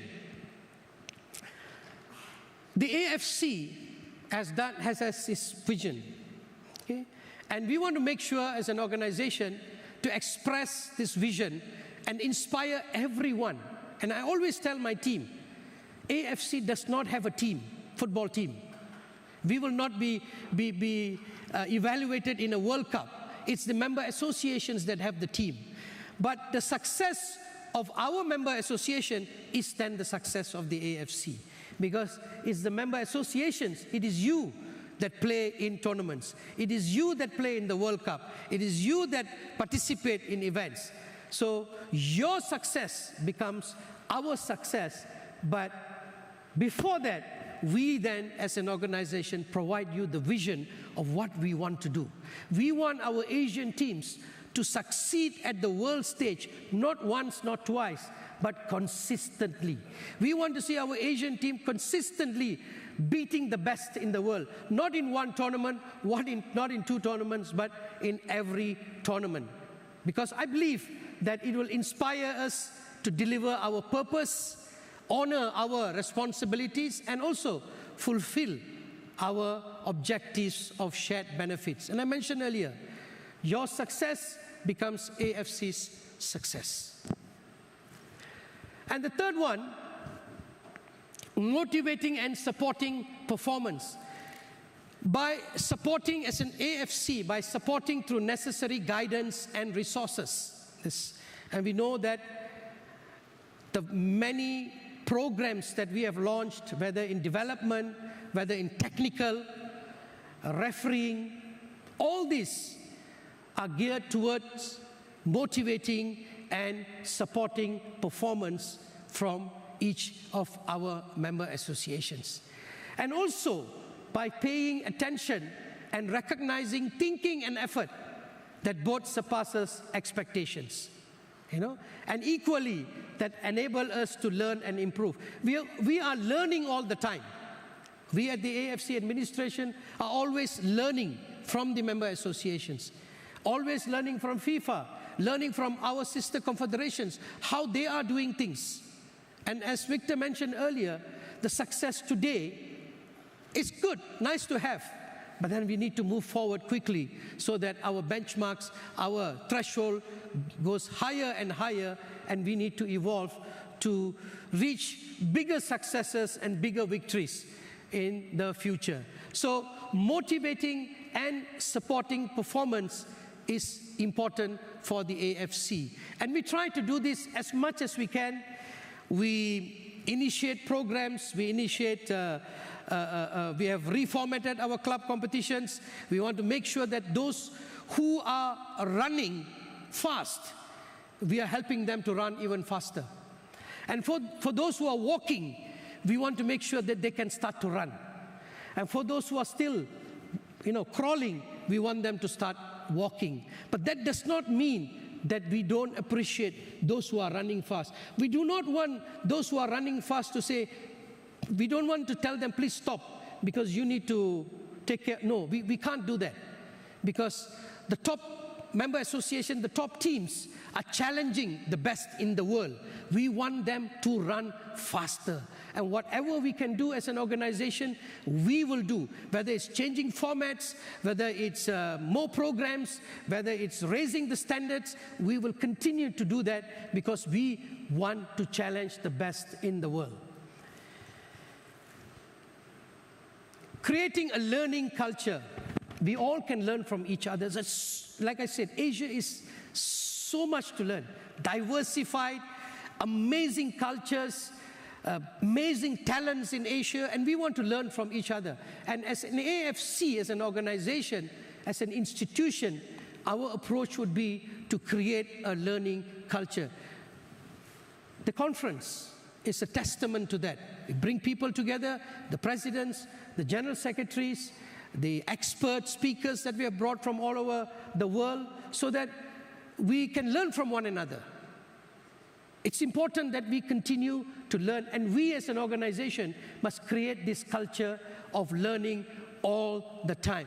And also to encourage to think, each one of us to think out of the box. There's so many ways of achieving success, so many ways of defining success. Now we need to provide the platform. As an organization, we need to ensure that we are creating a culture of learning, because there's so much opportunities out there for us to grab. The fifth one will be fostering cooperation within and across the game. This is in our statutes. One of our statutes is to make sure that we are fostering relationship with one another. And this we do in many ways. And we are always conscious of the fact that AFC, Asia, is different. I have to say, from all our friends who are outside of Asia, we are very different. We are very warm. We are very hospitable. That's Asia. And we want to foster this cooperation, not only within Asia, but also within our sister confederations who are also represented here, also with FIFA and our external stakeholders as well. Because like in football, every player cannot play on his own. He is dependent on his teammate. They have a collective objective, that is to win the game. And therefore, we want to make sure that even amongst us, the big member associations are supporting the smaller associations. Even within the smaller associations, they're working together. They're supporting one another to ensure that we achieve the collective benefits of being part of Asia. Asia is an amazing place to be, and that's why FIFA, so it's not a surprise that FIFA has brought competitions to Asia. It's not a surprise. Every time there is a World Cup in Asia at all levels, every time we see there's an event in Asia, there must be a reason why FIFA is having all the events in Asia. There must be a reason. Because we are good hosts. We are hospitable. We are warm. And we always deliver the expectations. We always go beyond the expectations of the people around us. So, like in every function in a match, every player in a match who is dependent on his teammate, we too are dependent on each other. And if we are dependent on each other, we might as well have a strong bond, might as well have a strong relationship, because that will then help us to achieve our objectives. And the final one is delivering benefits for and beyond football. What do I mean? Football itself, we all know, you know, in your own countries, how football is an amazing game that can change lives. So we must use football to the benefit of those who do not have hope, the less privileged, the needy out there who is depressed, because football can bring joy to them. Football can bring hope to them. And as an organization, AFC, we want to make sure that we are always accessible to those underprivileged, those who are in need, those who are, have so much that they have gone through in their life. We want to be there so that we can ensure that whatever we are benefiting can go beyond all of us who are sitting here and reach all those who are not here across Asia. And we want to play that part. And I want to finish by saying this. A wise man said, leaders should not be married to their titles and positions. leaders should not be married to their titles and positions. Because if they are married to their titles and positions, then they will do everything in their power to keep the titles and positions. That means they will compromise even their character and integrity to keep the positions. But leaders must be married to a purpose. Because once you know the purpose, you have been called to be a leader, then whatever you do will be to achieve that purpose and not to keep your positions. This is what I have learned, and this is what I feel.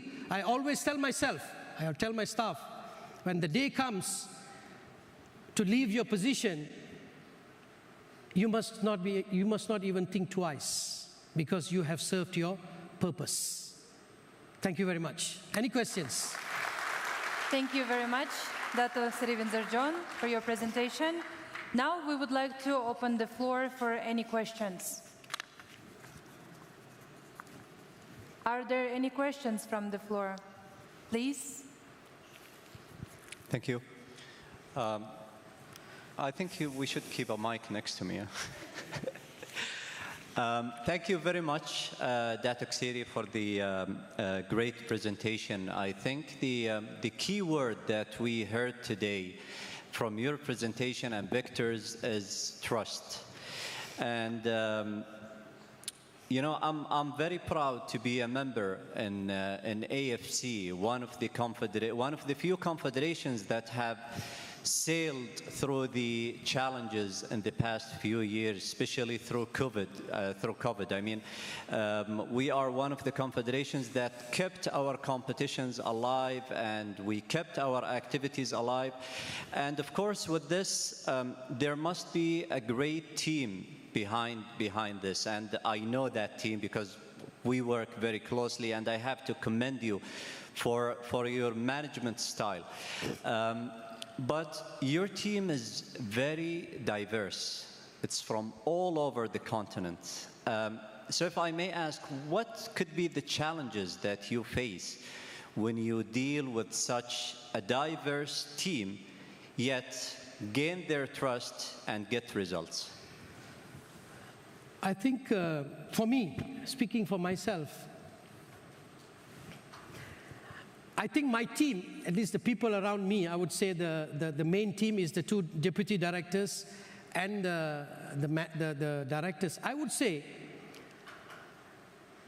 with all humility, I think they trust the knowledge that I have.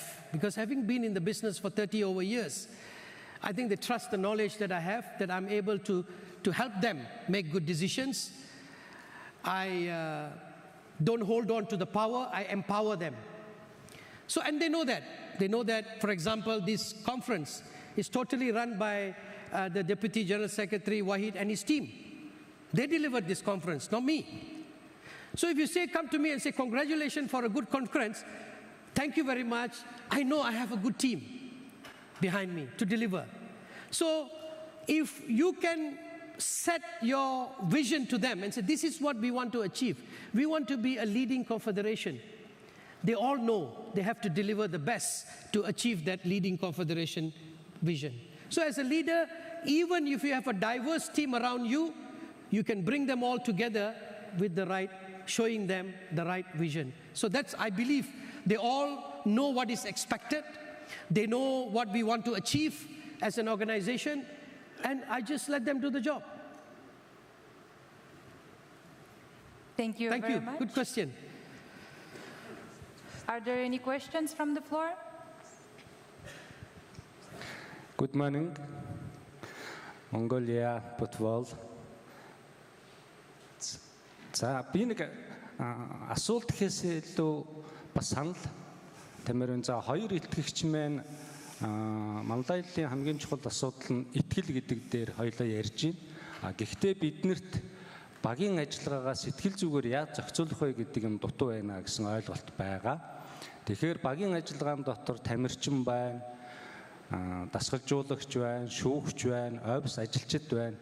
Бүгдээрээ нийлээд нэг баг хэдий ч тусдаа өөр онцлогтой сэтгэл зүйн дарааматай байна. Тэгэхээр энийг бид нар ямар системээр зохион байгуулж багийн манлайлалаа бий болгох юм бэ гэдэг дээр асуулт авъя. Мөн бас энэ системийг нэвтрүүлвэл ямар аргачлалыг хийх вэ? Мэдээж бид нар шинжилгээ ухаан дээр суурилсан сэтгэл зүйн онцлогийг харгалзаж үзнэ.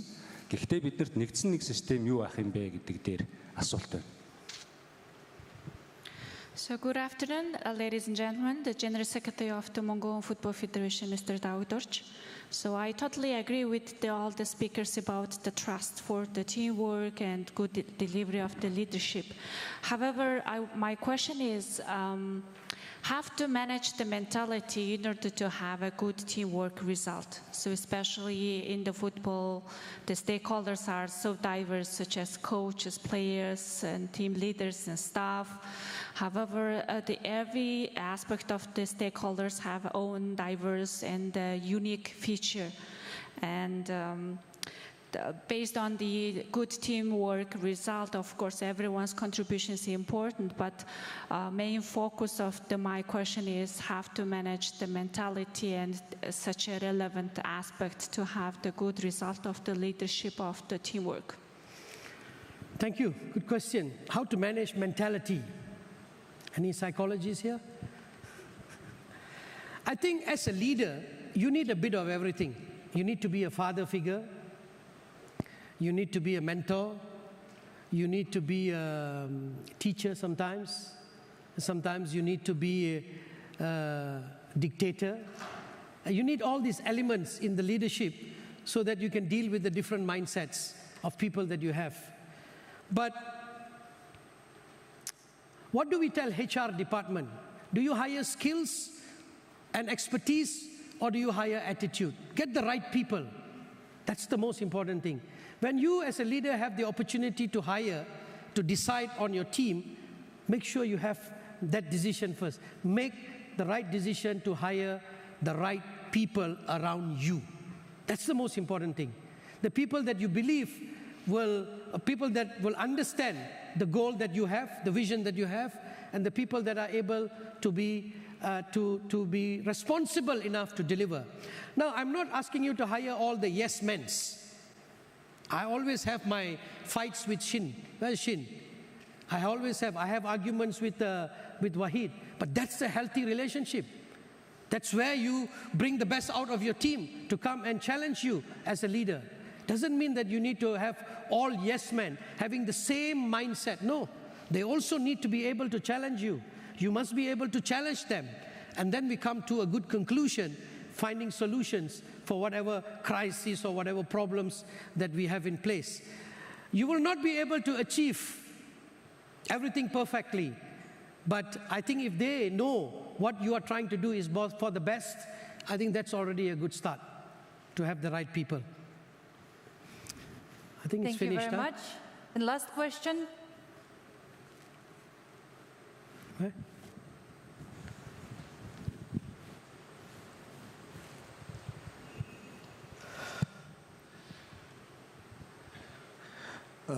Datuk Sri Wincho, excellent presentation, and what Victor delivered, the leadership part, you brought into more of the football part of the leadership. My question is, like, as football leaders, what we see is that most of them are successful in delivering the objectives, the vision within the football setup. So my question is are the leaders in football doing enough? Because in certain countries, football is #1 sport, certain is #2, certain 5, certain 10.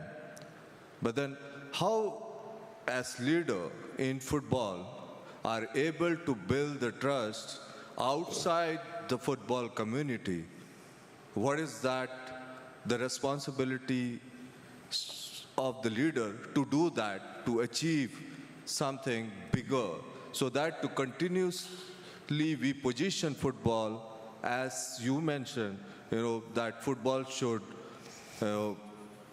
like create hope, create, change life. We have also social projects, that definitely, delivered and in collaboration with many global organizations as well. But then, are we as leaders doing enough to position football and to change the world in a way the world is going through? And if you have the opportunity to position AFC as the leading, as the leading organization, then what is that the message you will give to the leaders of football who are present here? Thank you. Big question. Thank you. I think we all need to be honest in the job that we have been asked to do. I think that's the most important too. The members have elected, at least you, me, I've been appointed, but you as leaders, as the presidents or people holding positions, I think members have elected you to a position of leadership, and there's a lot of expectations from that position. They're expecting you to win the World Cup. They're expecting you to win the Asian Cup. This is on the field. Now, off the field, they're expecting you as leaders to stabilize your federation, to keep your clubs happy, to keep your members happy, to run a very professional league. Now, these are all expectations as a leader. Now, if you cannot achieve this, it's very difficult for you to come into that positions. It comes with the job, these expectations. But more than that, in a country that is passionate about football, or a country that is not passionate about football, the others outside there, the media, the young boy on the street, or all the others looking at you, are looking for an inspiring leader. Are you able to inspire everyone to achieve the vision? That's all. I think a leader has to inspire the whole nation. A football president has to inspire the whole nation. Because I always tell this to some of my friends. The president of the Football Association will always get the back page. The Prime Minister gets the front page of the president of the country. Don't forget, you get the back page because sports is always at the back. And that's a big responsibility. So you can use the back page of your media that is so passionate about football to inspire the others. Football associations must be model associations in the country. Everybody looking at the football association must say, I want my association to be like the football association. The badminton association must say, I want the building like the football association. I want to do programs like the football association. I want to be the leader as the president of the football association. That is what you must expect to do, because it's a big game. Football is a big game. And you have the opportunity to be the leader in your own country. People all must look at you and say, I want to be like the president of the Football Association of so-and-so. I want to be the general secretary of this association, because I think what they are doing is right. They are taking football to the next level. So I want to learn from them. If you have done that, then you have started the ball rolling in the area of inspiration. Thank you. Thank you very much. And we have one more last question. Datu Sari Vinzarjan. Datu Sari, we have one more last question. Oh. Sorry about that. I'm Joe Tam from Hong Kong FA. So, I think you don't need to worry about in the future having Mr. Montagliani speak in front of you, because your topic on leadership by example and also institutional approach is very inspiring, simple, and spot on. So my question for you is really, as a practitioner about your own philosophy, how would, if I asked you to assess your successfulness on implementing your idea on these two, philosophy? And the second question is, any learning that you would like to share with us as an MA on the MA level, what we can do better if we follow you on that kind of implementation? Thank you. Good question. I think success can only be judged by all of you. whether AFC is successful, whether my team is doing a good job. This is from you. The evaluation has to come from you. But if you ask me, at least we have put the best effort to go in the right direction. That's all we can do. We are doing our best. We are putting our best foot in front. We are doing all that we can to make sure that we achieve our vision. Whether we are making big steps, small steps, you will be the beneficiary at the end of the day. And only you can assess how much of what we are doing is benefiting you or not. This is something that you need to ask our members here. And your second question is about?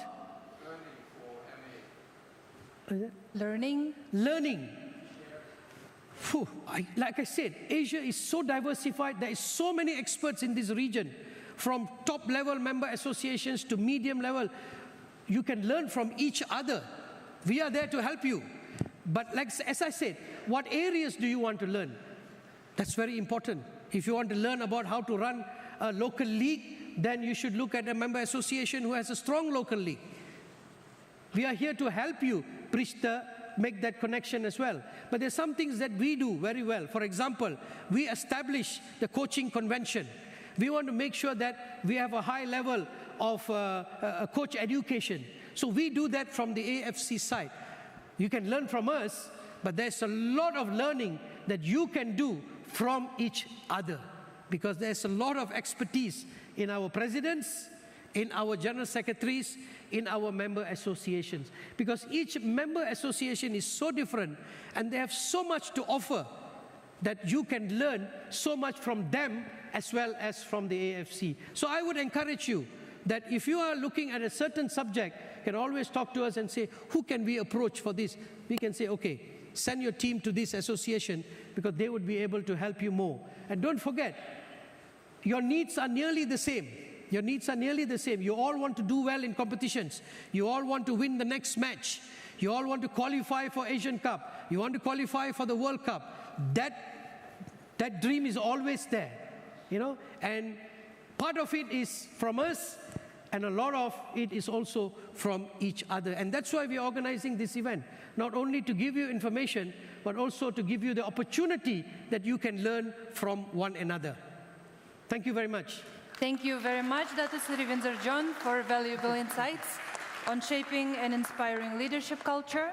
And thank you indeed for the great questions.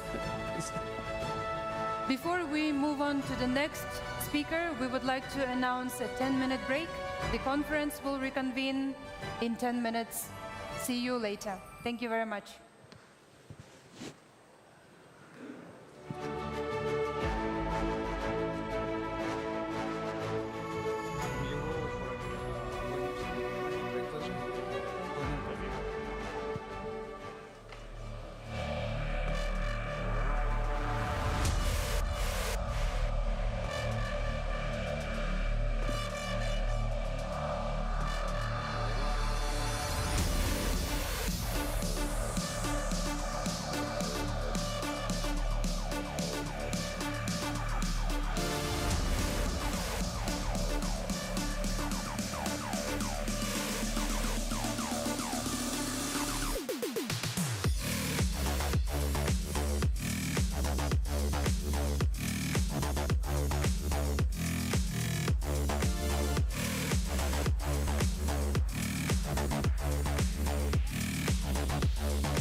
Simangil is 80% AFC, 20% KFC. So maybe you are 80%. 80% AFC. So once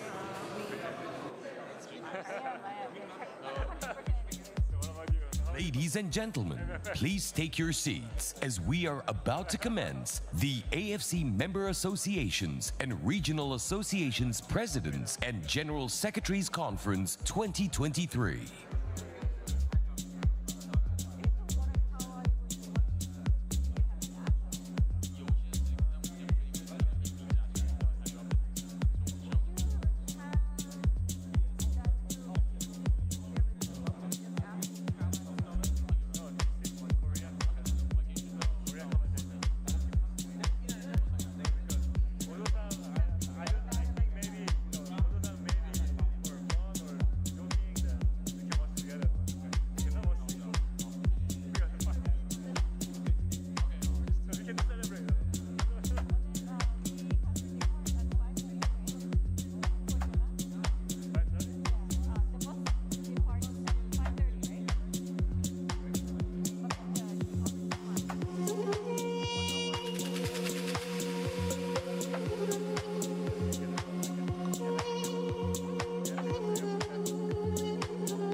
Ladies and gentlemen, please take your seats as we are about to commence the AFC Member Associations and Regional Associations Presidents and General Secretaries Conference 2023.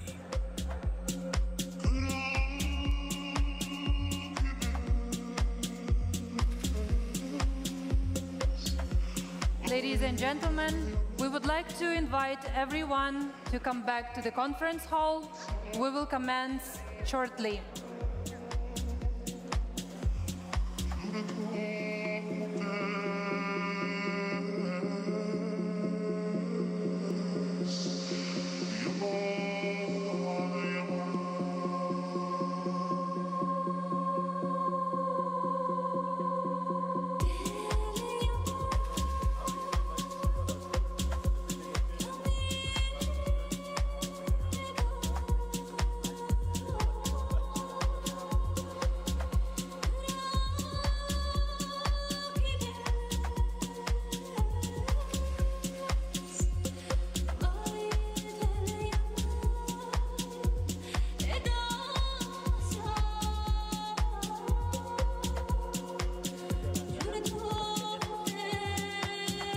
Ladies and gentlemen, we would like to invite everyone to the conference hall.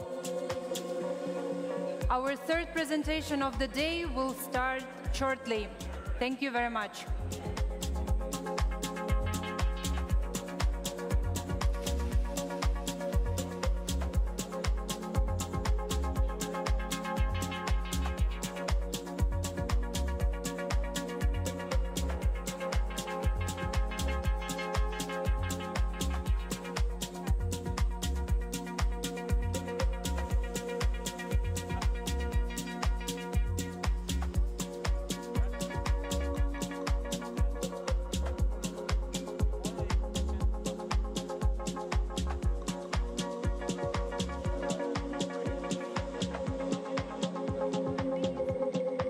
Ladies and gentlemen, please take your seats. The third presentation of the day will start now.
Ladies and gentlemen, please take your seats. We will start the presentation now. Thank you very much.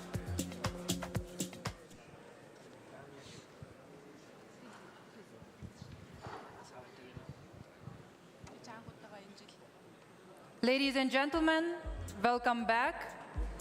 Without further ado, we're glad to introduce Ms. Lamia Bahayan, Saudi Arabian Football Federation's Vice President. Ms. Bahayan will present on power of football as a catalyst for national transformation. Please join me in welcoming Ms. Bahayan.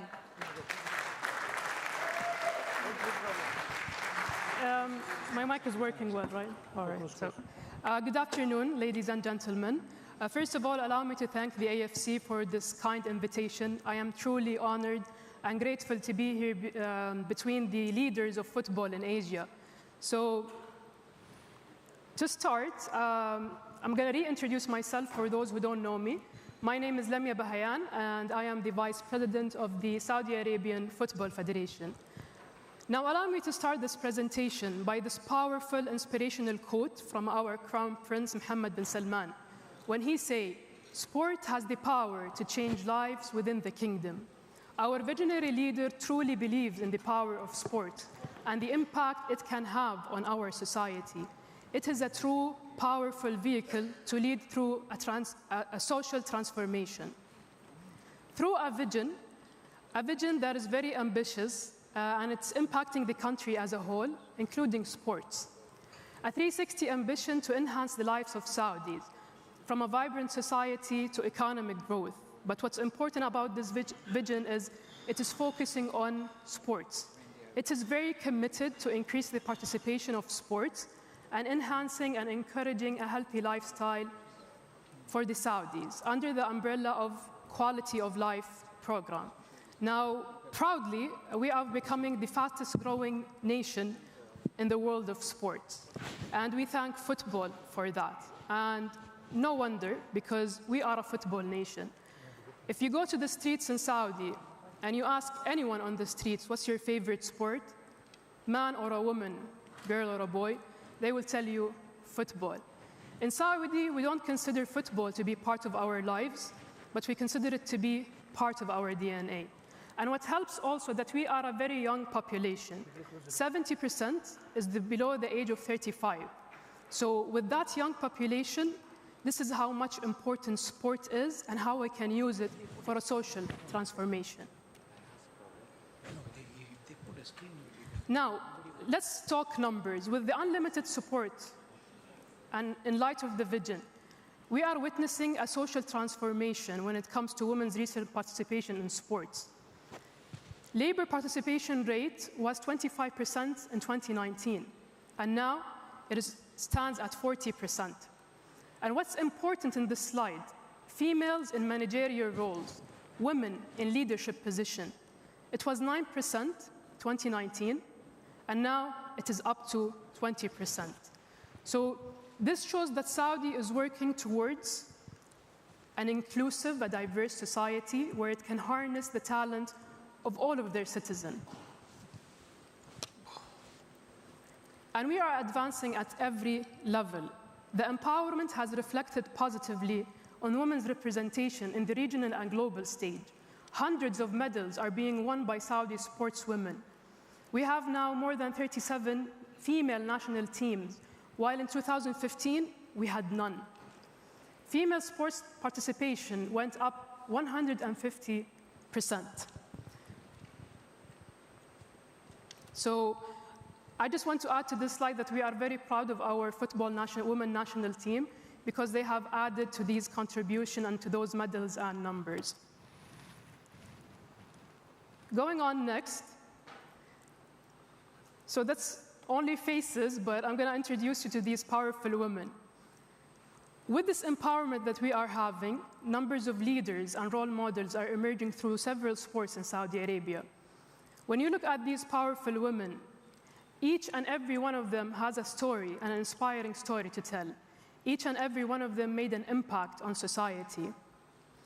And let me assure you that leaders and role models play a crucial role in defining the behavior, the values, the aspiration of the current generation and for the next generation.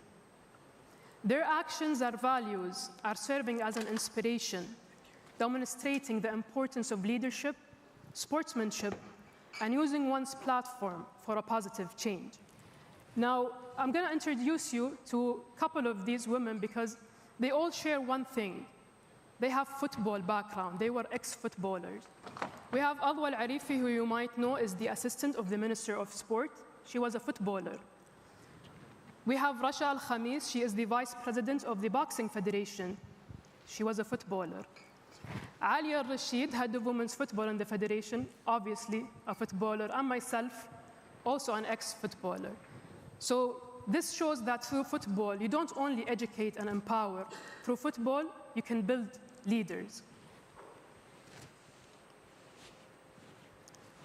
Now, we strongly believe that football is a powerful tool to enhance lives and to help the youngster not only to maintain a physical and fit lifestyle, but for them to have a good mental health and to give them that outlet for that massive energy that they have to build the team skills and much more. So football is just beyond putting on a jersey and showing up to practice. It is truly bigger than a 90-minute match. Football will make you a better person, and a better person will contribute to a better society. As we always say, football, we educate and we empower. Now, football provides a platform for individuals to interact, to build friendships, to develop a sense of belonging. Football can break down barriers, of course, no doubt. It will promote understanding, respect, and tolerance among different cultures and communities. So in Saudi, we are focusing on football as a vehicle for a national transformation. On a side note, I'm just going to tell you a secret. Give girls a football field, let them play, and watch them grow to become your next board member, your next president, vice president, general secretary, or any managerial role. Now, one of my favorite slides is a journey of first. It's the beauty of the beginnings, embracing new opportunities and the sense of hope and potential that comes with the beginning, a chance for us to learn, to grow, and to explore new horizons, and the joy to celebrate each and every step of the way. Now, I'm sure in this room the majority relates for the journey of the first, because you know that beautiful feeling if you are a player and you scored the first goal with your national team, the first time you won the first award, the first time you were elected as a president or a vice president or a general secretary. So it's the beauty of the firsts. In Saudi Arabia, we are now walking in a journey of first. The first national team, the first win, the first league, the first coach, the first referee, and you can go on to the slide and stay for 10 minutes to see the journey of first. We are creating history, and we are knocking down barriers, and we are paving the way towards a new era of women's football. Now, what's important here is celebrating those journey of first, not only in Saudi Arabia, but throughout the whole football community. Because through celebration, we raise awareness, we promote equality, and it's a great platform for women to showcase their talents on the global stage.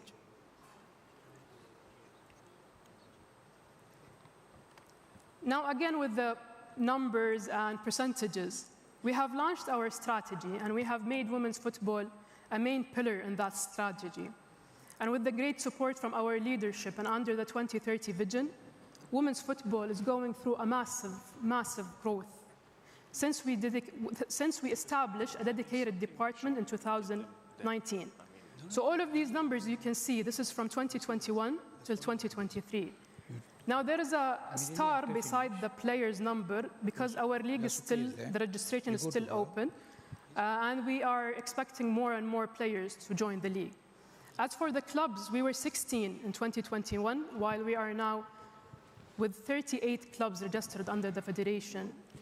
And my favorite one is the players in schools. The first edition, we had 48,000 players girls playing in school.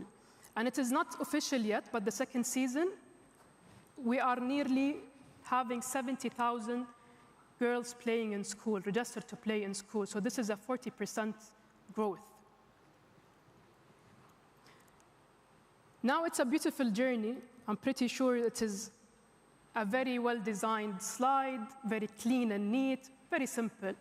And it's a very beautiful way to show off that journey of growth and how beautiful it is. But this journey wasn't easy, and this journey didn't happen overnight, and it didn't happen by coincidence. Behind these numbers are hundreds of sleepless nights, thousands of meetings, discussions, to put strategies, and then to amend strategies, to put strategies again, to evaluate the current situation. A journey of first is never easy. We have faced so many obstacles, and we have faced so much challenges, uncertainty, but we stepped out of our comfort zone, and we took calculated risks, and we made difficult decisions. But it's okay, because we're still learning, we're still growing, and with the amount of passion that we have for this beautiful game, the journey of growth will continue. And let me assure you, this is just the beginning. Now, talking about leaders. So, great things cannot be achieved through passion and dedication alone.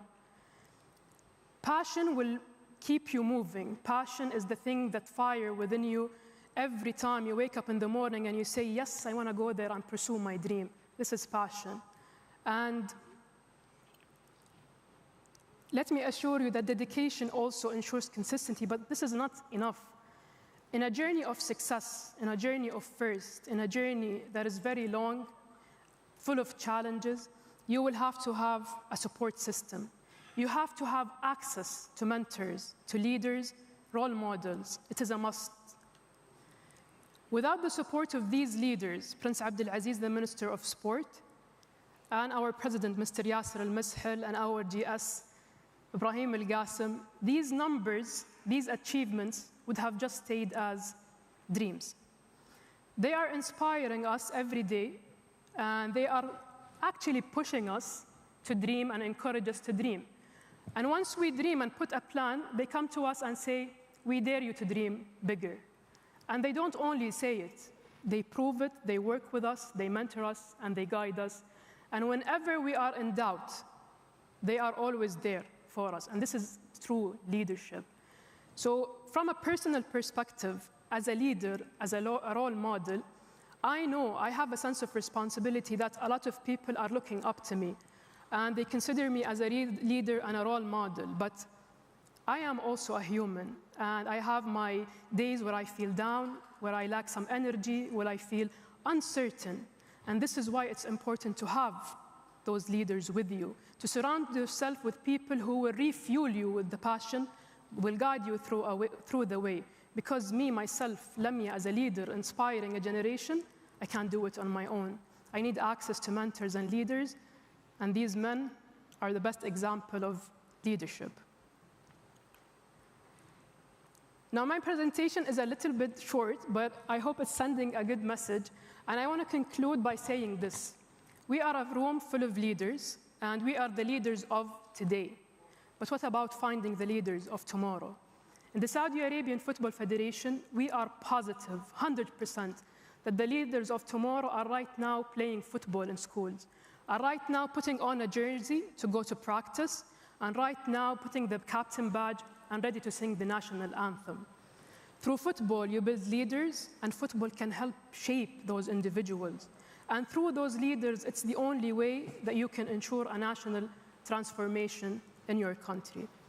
I'll leave this presentation, and I'll conclude with a question to you. I know it's the other way around, but I'm going to ask you this question. Where are you looking for your next leaders of tomorrow? And thank you. Thank you very much, Ms. Lamia Bahayan, for this inspiring and insightful presentation. Now we would like to open the floor for any questions. Any questions from the floor? Please. Assalamu alaikum, and thank you for that wonderful presentation. I'm a big fan of the reform plans in Saudi Arabia, especially as they relate to educational reforms and introducing new national curriculum, altering the teaching styles from kind of a top-bottom to a more student-centered. What are the plans of integrating the educational reforms with the football operations in order to help establish these future leaders who are currently both on the field, I believe, and in the schools in Saudi Arabia? Well, thank you for that question. I hope I'm going to answer the right part. So I think when we say education through football, it's also important that the federation collaborates with other entities like the Ministry of Education, the Ministry of Sports, because they play a crucial role in finding those leaders in football. And through football, when you have to identify as a federation who are the individuals who hold the characteristics of the leadership, who has the skills, and then you have to take them and build on that skills that they have. So I think empowering them, educating them, putting a program for them to help them become the leaders they are. And most importantly, as I said, access to mentors and leadership, and just give them the space to be who they want to be and to grow, and don't put a frame on them. I hope I answered the question. Thank you very much. Are there any questions from the floor? Thank you, Ms. Lamia Bahayan. Thank you, I would everyone. like to request you to remain on the stage and invite the AFC Vice President, Mr. Hashem Haidar, for the AFC pennant presentation ceremony.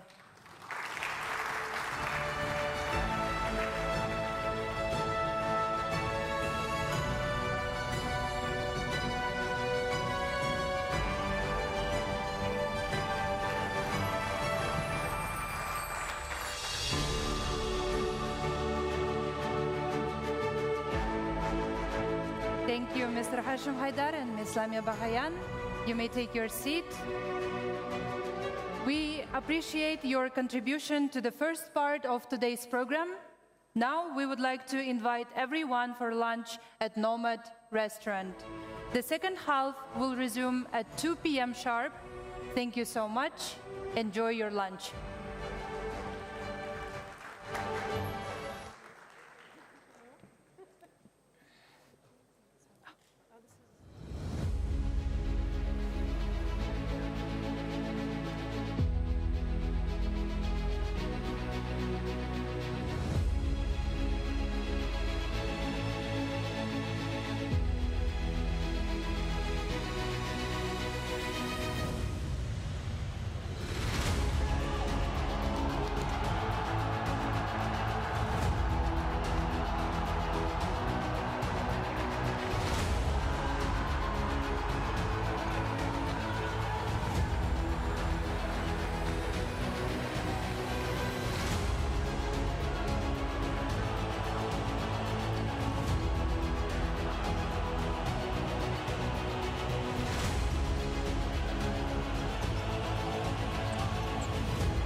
sedikit mantap. Kaisa mencari, aku bisa mengkahara. Aku kejatuhan hampir. Aku wala kau hampir.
Ladies and gentlemen, please take your seats in the hall. The AFC Member Associations and Regional Associations Presidents and General Secretaries Conference 2023 will begin in 5 minutes.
Ladies and gentlemen, please take your seats as we are about to commence the AFC Member Associations and Regional Associations Presidents and General Secretaries Conference 2023.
Ladies and gentlemen, please take your seats as we are about to commence the AFC Member Associations and Regional Associations Presidents and General Secretaries Conference 2023.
Ladies and gentlemen, please take your seats.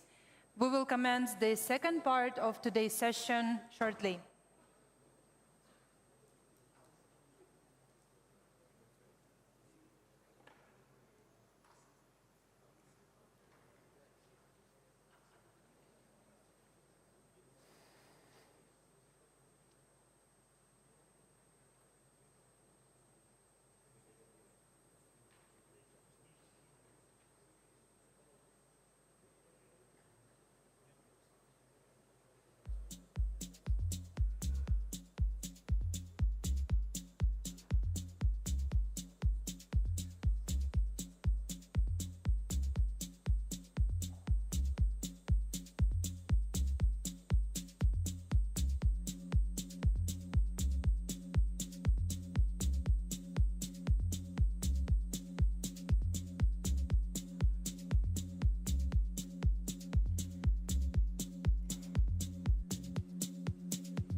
Ladies and gentlemen, welcome back to the second part of today's session. We would like to invite our next speaker, Mr. Mark Milton, founder and director at Education for Peace. Let us welcome Mark Milton to deliver his presentation on shaping the future of leadership, the power of listening and presence.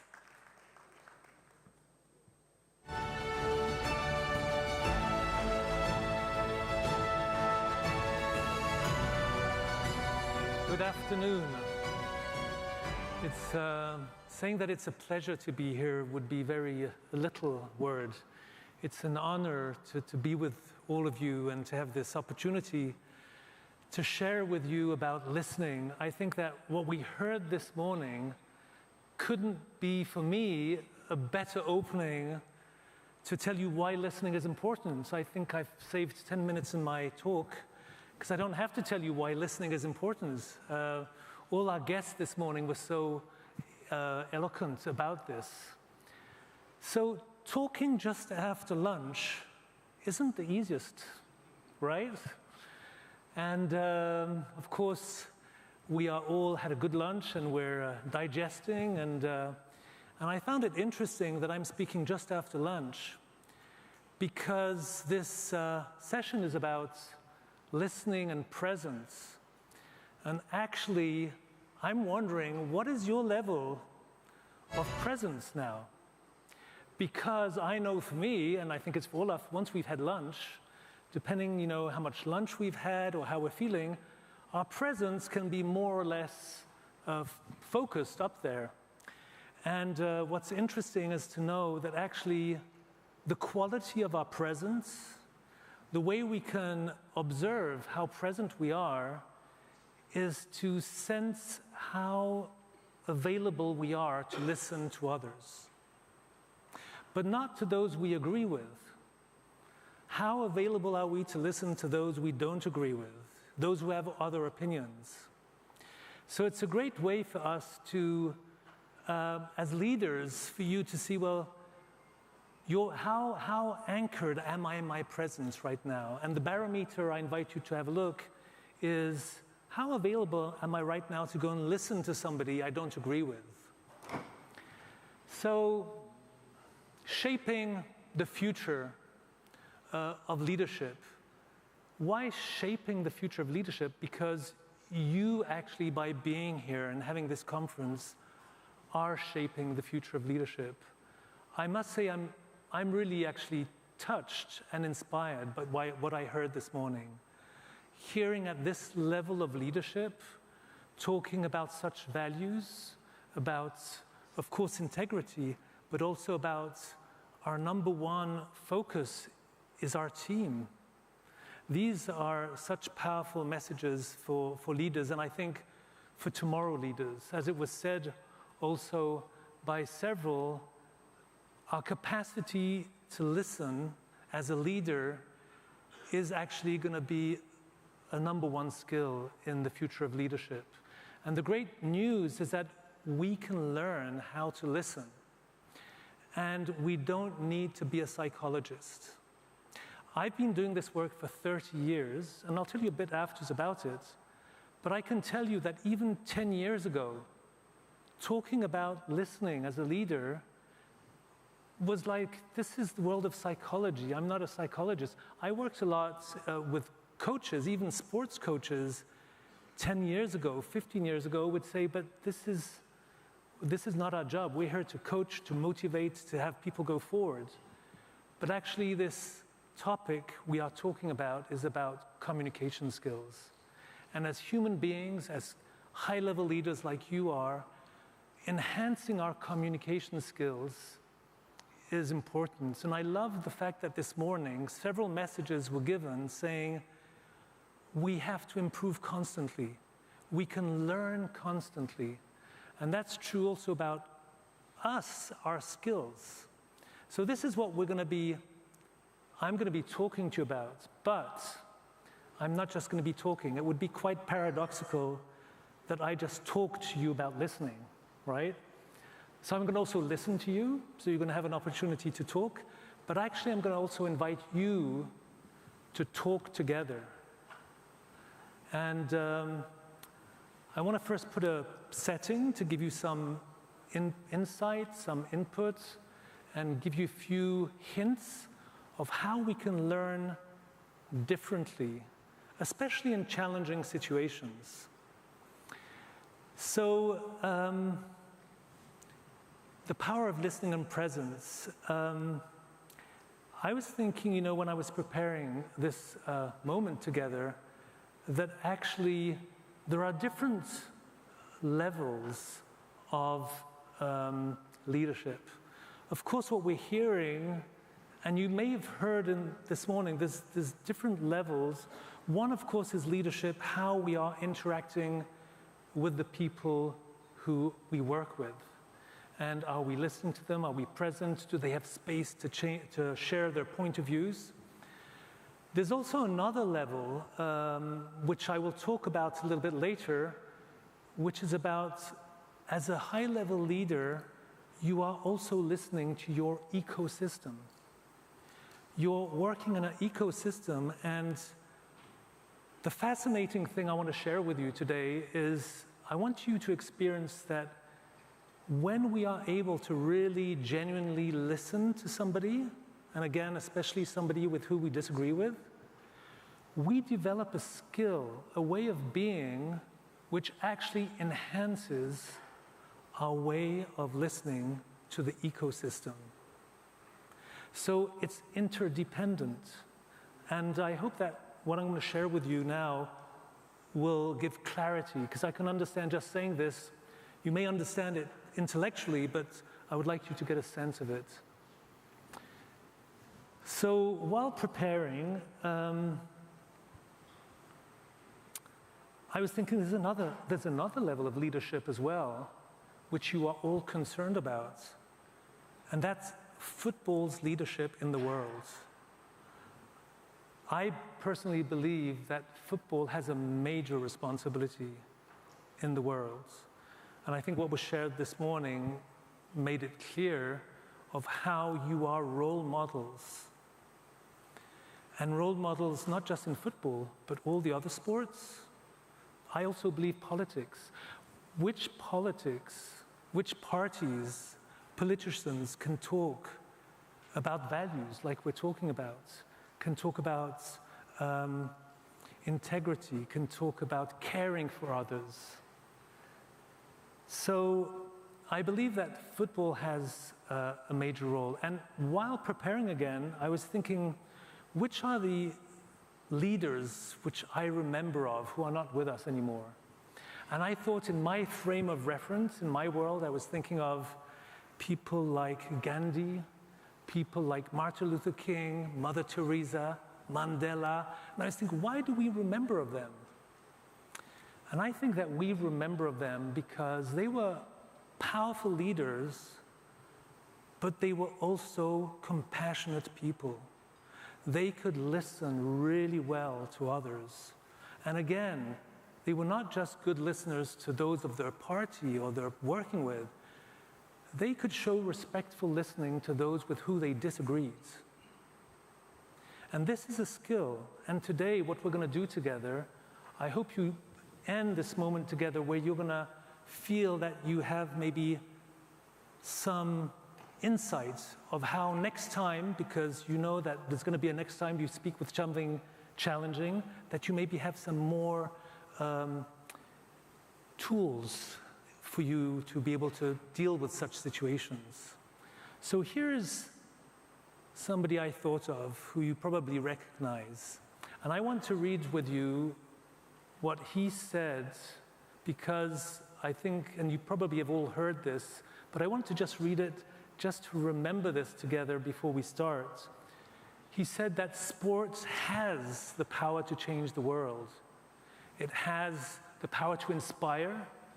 It has the power to unite people in ways that little else does. It speaks to youth in a language they understand. And sport can create hope where once there was only despair. It is more powerful than governments in breaking down racial barriers. It laughs in the face of all types of discrimination. And this is, I find, so powerful because he didn't just say it. I guess you all know Mandela's story and what he did, especially in '95 with the Rugby World Cup, and how he united his country, the black and the white, in the way that nobody would have imagined that possible. And that shows the power of sports. And for me, football has a leadership role in sports, so carries that potential and that responsibility. So I'm not telling you this to please you. I actually changed my life 15 years ago. I was running a successful consultant firm, and I had a connection with the UEFA in Europe, in Switzerland, and a door opened to do a program to diminish violence in football.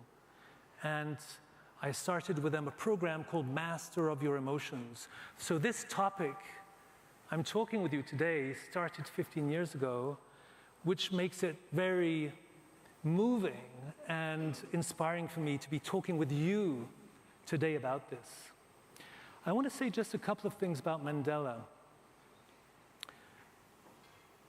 I think he's also an amazing example of this topic, because when he entered prison, he was an angry man. He could even be quite violent.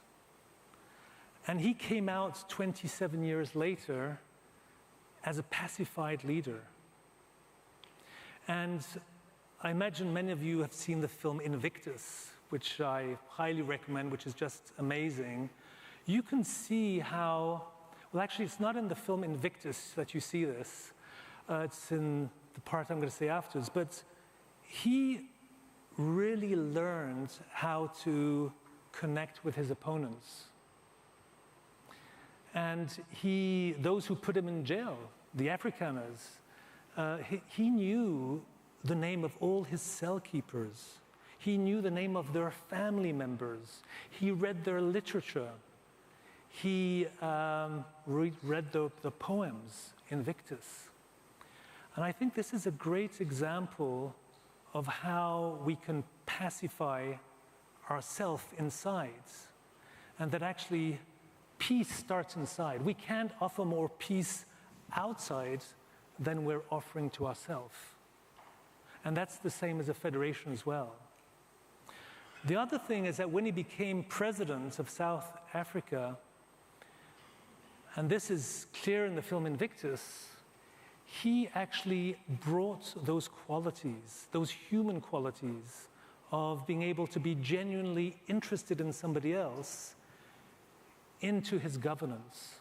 If you look at the relationship he had with the rugby national football team, with the captain, he didn't meet very often, but the recognition he gave by showing his presence, by being there, allowed them to go what was completely expected. They were not planned to go beyond the quarterfinals, and they won against New Zealand.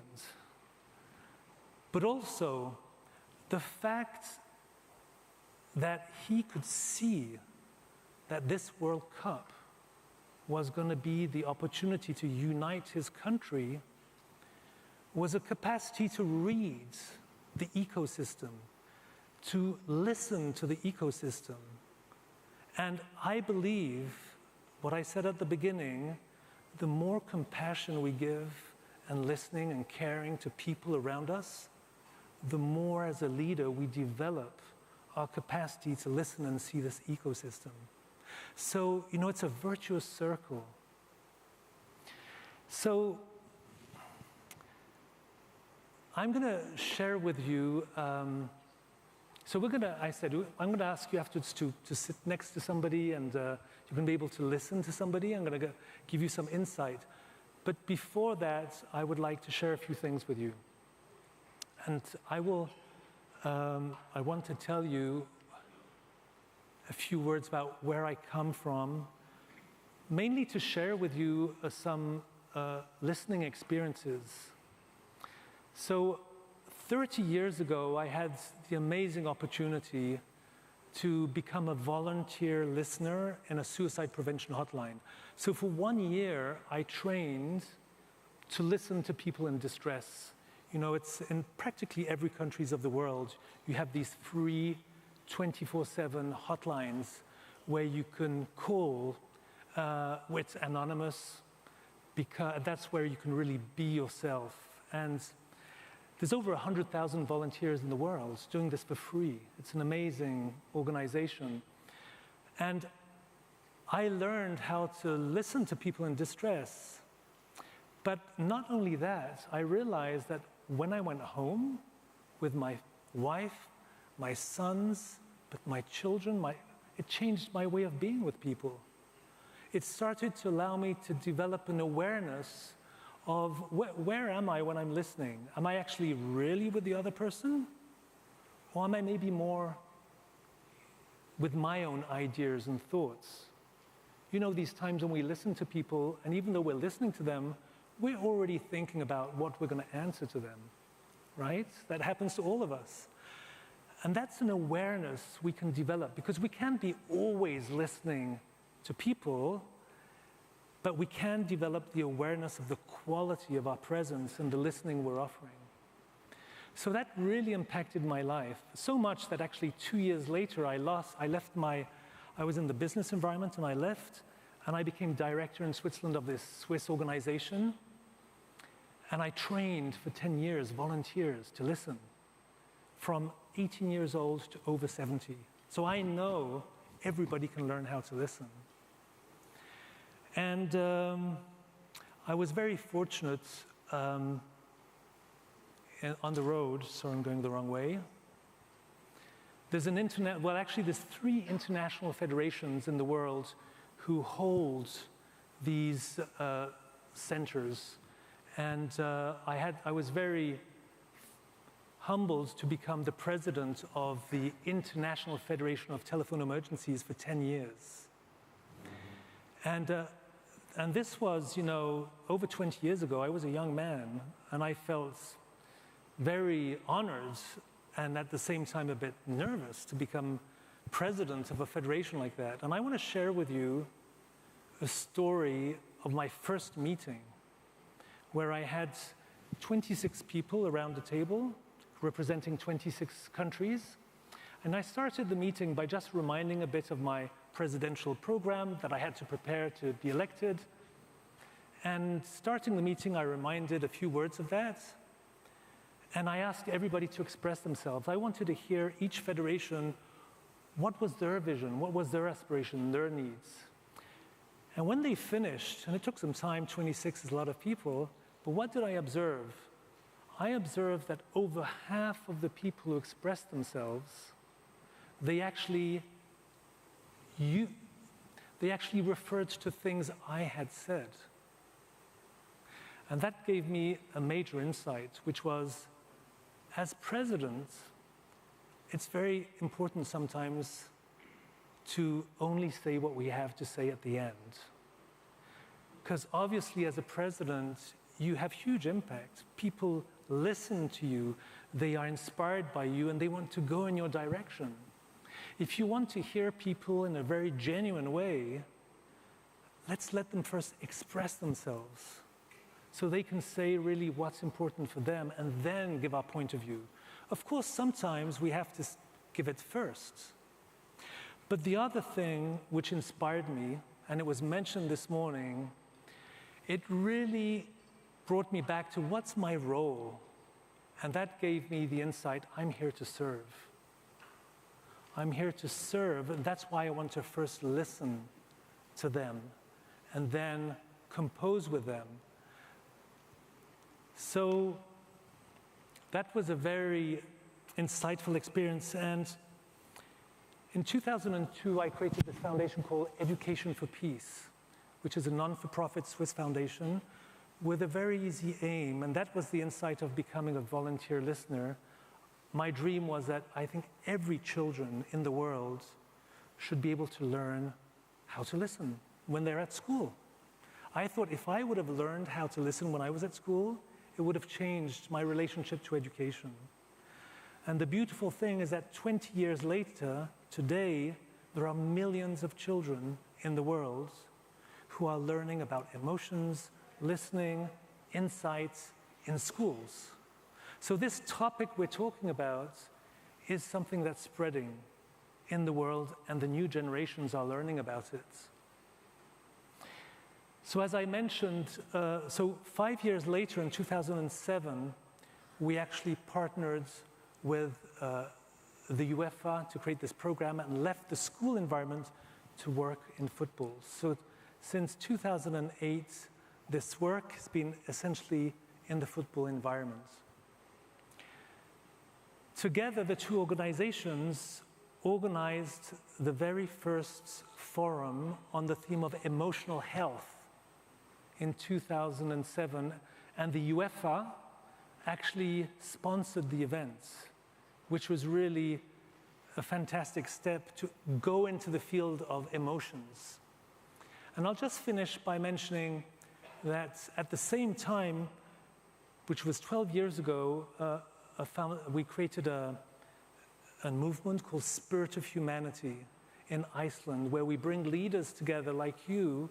There's presidents, there's ministers, CEOs, to talk about values, but not just talk about values. How do you put them in practice? What does it look like? What's the human impact? And most of all, what's the personal transformation? Because as it was said this morning, this can be uncomfortable because it's going beyond ourselves, learning about ourselves.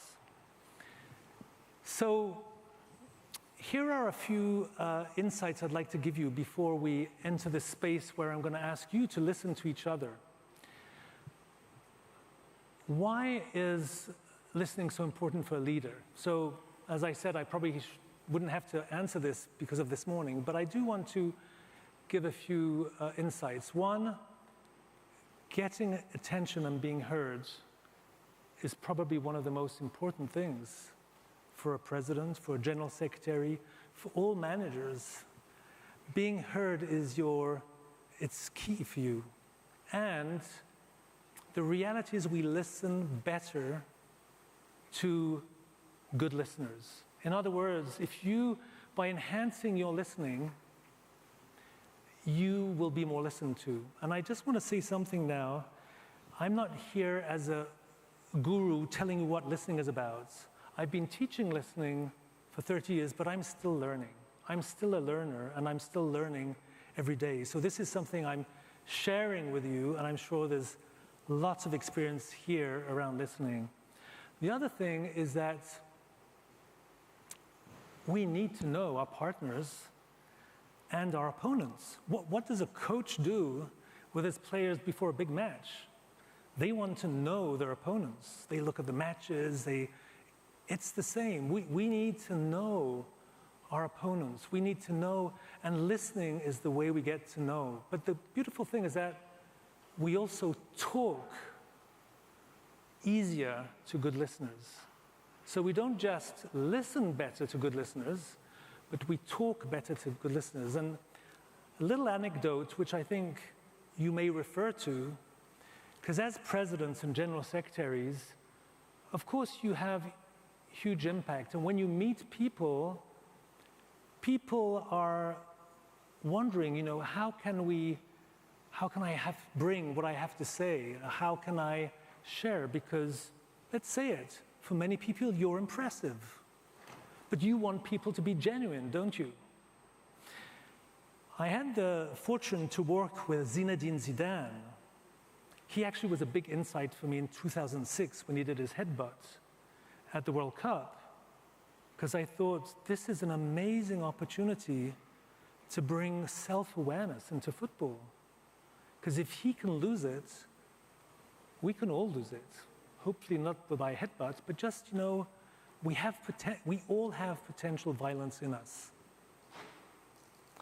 And when I worked with Zidane, he told me, my problem isn't to listen to my players. And that was 2015, he had the B team of Real Madrid. So there was like a few weeks before he took the A team. He said, my problem isn't that I can't listen to them, is they don't want to talk to me. They just want to listen to me. This is maybe your time. I'm sure you're sometime in this situation where they just want to listen to you. So the work we did together was, how can you create a connection with the other so that they feel inspired and motivated to talk to you? How can you ask questions which actually inspire the other to talk to you? And how can you answer in a way where you want to continue talking? Being heard is one of the most important human needs. This question of listening and of leadership and the positions you are, I think it's so important to remember that everybody we meet, being heard is it's one of the most, and this I know is universal. I know there's a lot of cultures here, and this topic can be seen, expressed from different ways depending on culture, but the need to be heard is universal. It's part of our human being. And you, as general secretaries and presidents, you have a huge power to allow people to feel heard. So learning to listen is the foundation of a caring culture. I think everything that was talked about this morning really showed how important it is to become or to continue to be a caring leader. The other thing is that I've observed that all leaders who are good listeners, if you observe the people around them and how they work, and teams this dialogue. You can share your opinions, you can have different point of views. Leaders who don't listen, what happens? You have teams who are more in the energy of convincing talk, who's right and who's wrong. And when we're in that energy of who's right and who's wrong, that's not what is going to create the team, as it was mentioned this morning.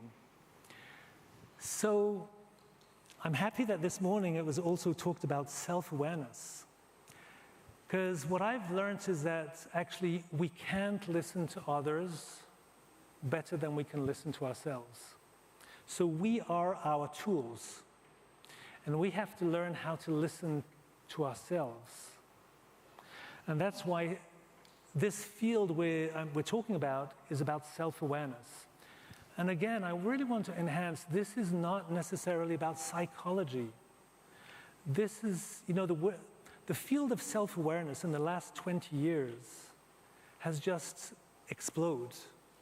If you go into any library of your cities, there are so many books, films, movies about self-awareness.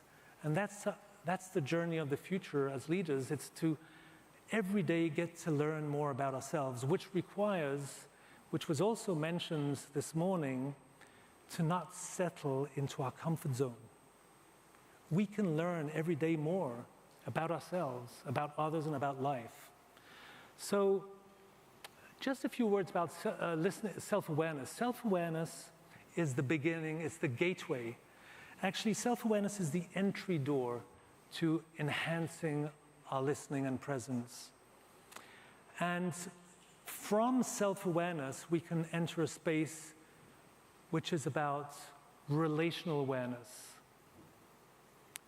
In a nutshell, relational awareness is about becoming aware of the impact of our behavior on others. And our behavior has two dimensions. There's the outside dimension, it's our words and our actions, and there's our inside dimension, our emotions and our thoughts. All of our thoughts, all of our emotions, all of our acts, and all of our words have impact on others, but also on ourselves and on our environment. So it's really, I believe, it has been my journey, a gift to enter this field of self-awareness.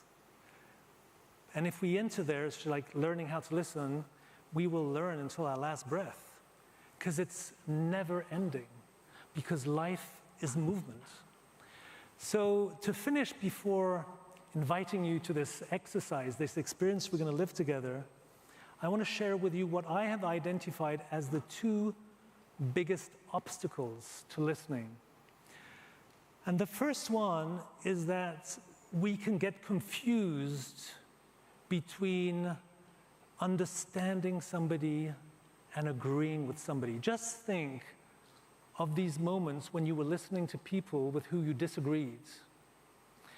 And there's a moment where our listening stops. And where it stops, it's because there's a part of us which says to us, if I continue to listen to him or her, he or she is going to believe I believe them. But the beauty is that we can really listen deeply to people with who we disagree. And as a high-level leader like you are, developing that skill is a gift. It really is a gift for the people you work with, but also for the creativity. The second one is we are all biased. And my new friend, Mohammed Al-Hakim, who will be speaking afterwards, will go more into this detail of being biased. But actually, we all have judgments. We all have point of views. That's our human nature. But we can become aware of them. So our attachment to our point of views and opinions is actually what is going to make us closer or further away from others. So those were a few insights. Now, you maybe have some questions or remarks. We're going to keep that for afterwards. I would like to invite you now to experience active listening. So I would like you to turn around your neighbor. And the way we've planned it is that normally you should be able to turn next to the next person next to you around the tables, and you should be able to communicate in the same language. Now, if you are an odd number, like some are 7 or 5, turn around the other table and find somebody. So I'm going to give you a minute to find someone with who you're going to be sharing, and I'll give you the rest of the instructions afterwards. First now, please find someone next to you with who you can exchange. There, it's easy. Please go ahead. And you have to be 2 by 2, please, not 3. It's important to be 2 by 2. Otherwise, you will not experience this exercise. Are you going to be together? Yeah? So maybe if you sit next to each other, it will be better. Okay. So I'm going to soon ask who's the first one listening. So you have to be ready. Okay, 2 by 2. Mohammed, you have to do this exercise. Okay. Does anybody not have a partner? Now, if you want to get something out of this, I invite you to play the game, you know? So does anybody not have a partner? Nobody's listening? No? So okay. So the next question is, out of the 2 of you, who's starting to listen? Please decide who's starting to listen. Okay, so please lift your hands, those who are starting to listen. So I don't see the many hands that are not up. Please, those who are the listeners. Who are the listeners here? Please. There, okay. Let's take 30 more seconds, because some are not ready. I can see that. Please, who are the ones who are starting to listen? Okay, that's becoming more. Okay, there. Okay, thank you. I appreciate that very much. So, what are you going to talk about? And especially, how are you going to listen? Because I'm going to invite you to listen probably in a way that you have maybe never done it before. So I'll start actually by how are you going to listen? Now you're going to be changing, right? So you're going to be having, I'm looking at the time, 3 minutes each. And after 3 minutes, I will tell you when we're halfway through. So I'll say a minute and a half. You know you still have another minute and a half. And I will do a countdown 5 seconds before. So you don't have to take care of the time. But what I ask you is when you've finished, please stay silent. So we have a silent room after the first round. And then I'm going to invite you to change, so those who talked are going to be able to listen. So how am I going to ask you to listen? You know, after these 30 years in this field of listening, I've discovered a way which is really powerful on how to quickly change our way of listening. And this is my gift for you. It's to offer you this I don't like the word trick, because trick is a bit cold, and this is about human connection. But you will see it's an amazing way to see where we are, each one of us, in our capacity of listening. And it's the following. You're going to listen to your partner.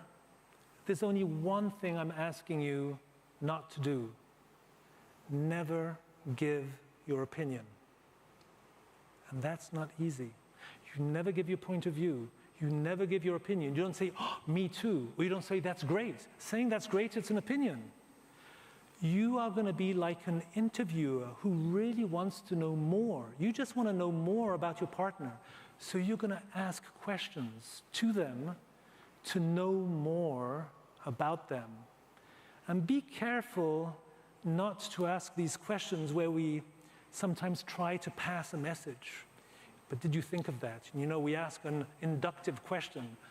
I'm asking you to really be genuinely interested in your partner, to know what their world is like. How does it feel to be in their shoes? So that's how you're going to listen. Any questions about the listening, or that's clear and you all feel ready for that? No hands up. So my interpretation is that you're all clear with that. So last thing is, what are you going to talk about? And this is what you're going to talk about. When you talk, you're going to talk two things. How important has this topic of leadership, listening and presence been in my life and career? So you can share as much as you want. I invite you to be as personal as possible if you can. And the second question, in what situations do I believe that I or we can enhance our work together through better listening? So those are the topics I'm inviting you to talk about and to be listened to. So as a listener, this is an exercise. You're going to learn a lot, probably from your partner. And as somebody talking, I believe for many of you it's going to be a gift, because it's not often that we have the opportunity to share our experience without having somebody tell us their point of view. Is everybody ready? Or any questions or remarks before we start? So remember, I'll tell you when there's a minute and a half left, and I'll do the countdown, then we stay silent. So please go ahead.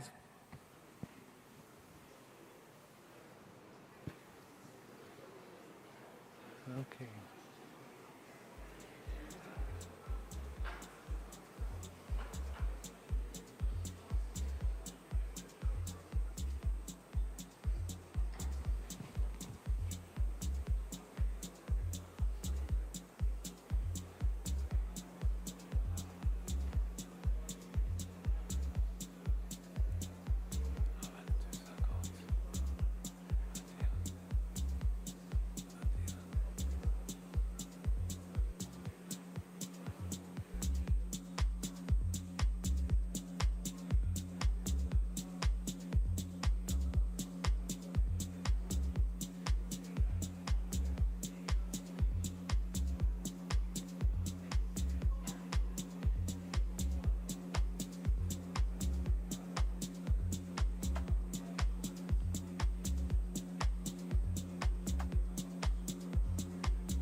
One minute and a half. You're halfway through.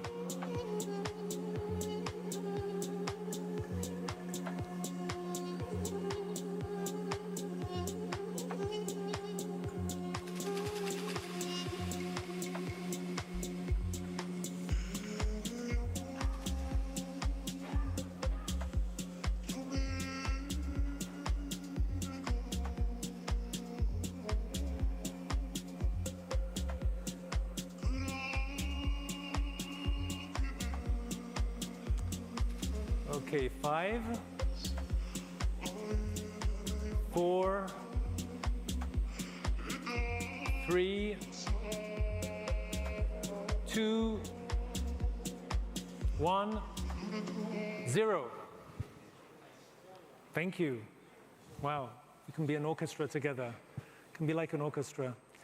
Thank you. So now I invite you to change. So those who were talking, you're going to actually change your energy to be more receptive and listening to the other. And here we go, 3 minutes, please go.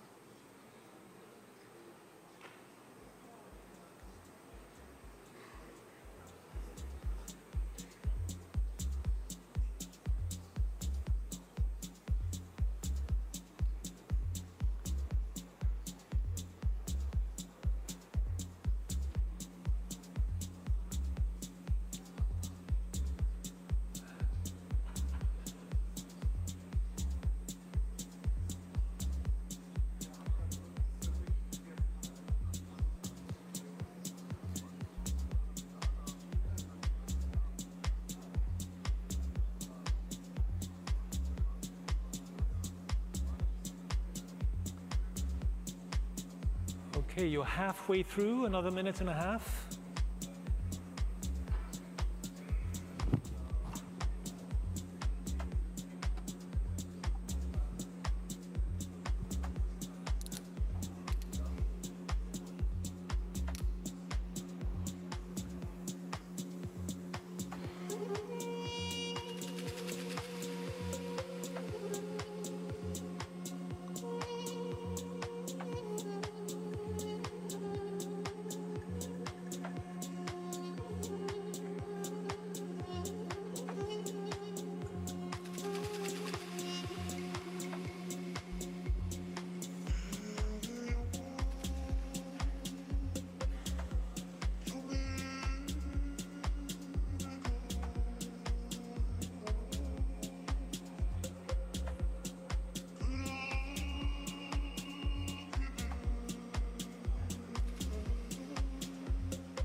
5, 4, 3, 2, 1, 0. Thank you. Thank you. So maybe just one thing, you can thank each other for listening to each other with such quality listening. So, thank you. Thank you for playing the game. And I would love to hear from a few of you, how was this experience for you? Was it difficult to not give your opinion, your point of view? Was it easy? There's no right or wrong. I know by experience that for some of us, it's easy. For some of us, it's very difficult. So who would like to, for whom was it difficult? Or maybe I should say, I'll start the other one. For whom was it easy? For whom was it easy to, do you want to, yeah, do you want to say something? Wait, microphone, yeah. Sorry to interrupt. No, thank you, Mark. You know, I found myself, when I was listening, still like nodding. And I was telling myself, don't even nod, because if I'm nodding, it's kind of agreeing, I guess. But is that something you try and dissuade people actually nodding as well, or making any? It's hard not to make any facial expression. Yeah. Because you want the other person knowing that you're listening. You don't want to just be blank, not moving, not blinking. It will look funny.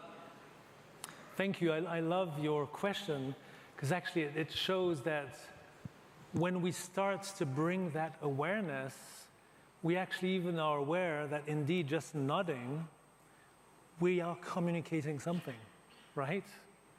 So there's no, again, right or wrong. This exercise we've done is like, it's kind of an extreme to experience and to bring this type of awareness that we are always actually communicating, just the way we look at people and our body language. So there's no right or wrong. And in this exercise, I wasn't asking not to nod, but thank you, because it does indeed show that we can bring our awareness to the impact we have on others, not just by what we're saying, but by our body language.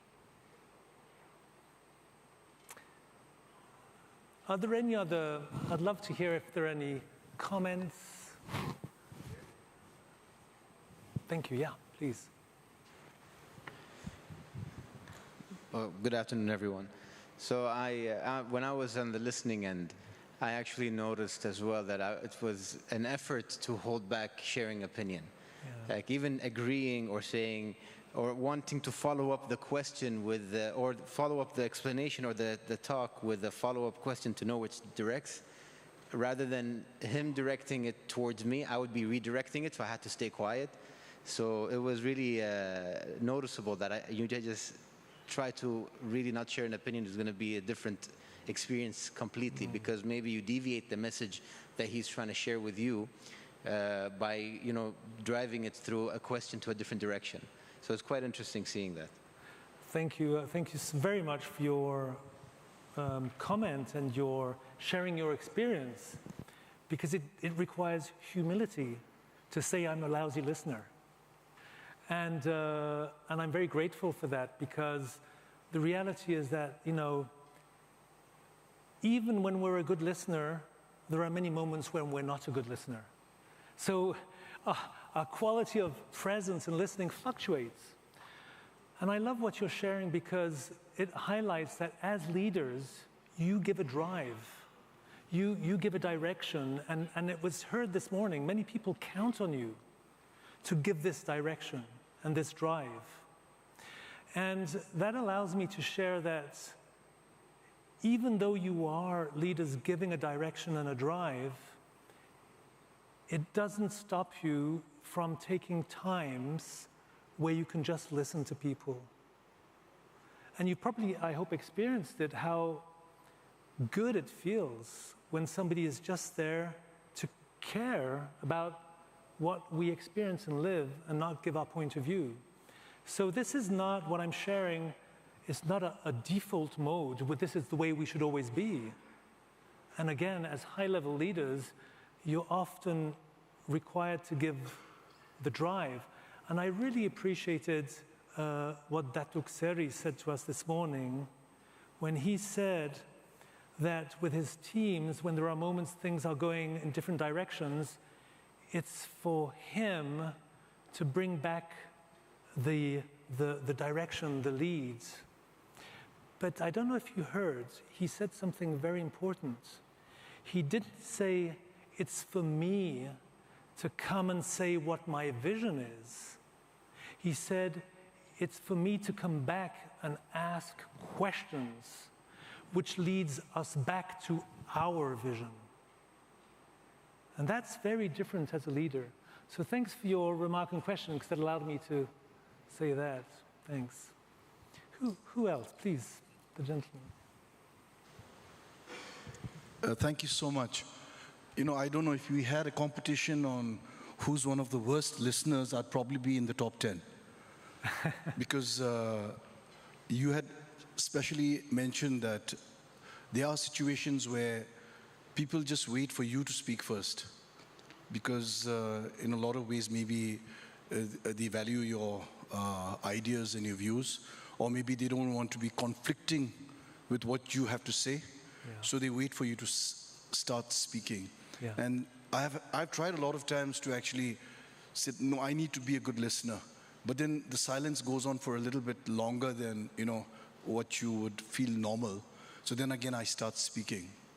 But what I've actually learned from this experience with what Datuk said this morning and what you have said about listening to be a good leader was this, when I was sitting next to the President and listening to him, and the fact what you said was awareness, to be aware of this moment, of the situation. And so I focused my thing on awareness, and then that made it a little more, I was able to restrain myself from wanting to pass on an opinion. And then I heard him better then, you know, because what he said then, because I wasn't thinking, how am I going to respond to his, what he's saying? How am I going to respond? What questions am I going to ask? I blanked myself out, and I just made myself aware of this. So thank you so much. Thank you. Thank you. Thank you very much for sharing that experience, because it shows indeed, well, you expressed how you could see that you actually wanted to give your opinion and point of view. But actually, you know, the beauty is that, and of course, we can do that, doing it at home, with our partners, with our children. It's a gift. Because what we realize is that when we're not compulsive in our way of giving our opinions, and you know, human communication, if we observe, it's about giving opinions and point of views. And this listening isn't just about learning to listen differently to others, but we actually develop another language because we start asking other questions. And the beauty is that when we are able to have that space that we offer to others, we're actually offering it to ourselves as well, because as you said, we actually discover things that they tell us they wouldn't have told us if we would have come in with our point of view. So it's a balance, because of course, this form of listening, this is, you know, like a glimpse to become aware of this. But you can deepen this listening, this awareness, this communication awareness all your life. As I said, I've been learning for 30 years, and I'm still learning about listening. Again, because it's not a science which you put in a box and you get a diploma. Life is movement, and it's moving all the time. So we're learning all the time. And I'm going to say something because of what you just shared, which I was going to say afterwards, but it's a good time to say it. It's an invitation for you, if you want to continue practicing this. I call it the 2 seconds attitude. The next time you want to urgently respond to somebody, take 2 seconds. 2 seconds. They may be the longest seconds in your life, but just take 2 seconds and see what happens. See what happens for the other, what they may be able to tell you, which they wouldn't have been if you would have talked, but see what happens to you. Is it difficult for me not to give my opinion? Do I still feel worthy, as a president or general secretary if I wait? It's a fantastic way to get to know more about ourselves. So thank you. Who else? I'd love any other comments, please. Yeah, a gentleman at the table here, if the microphone is coming.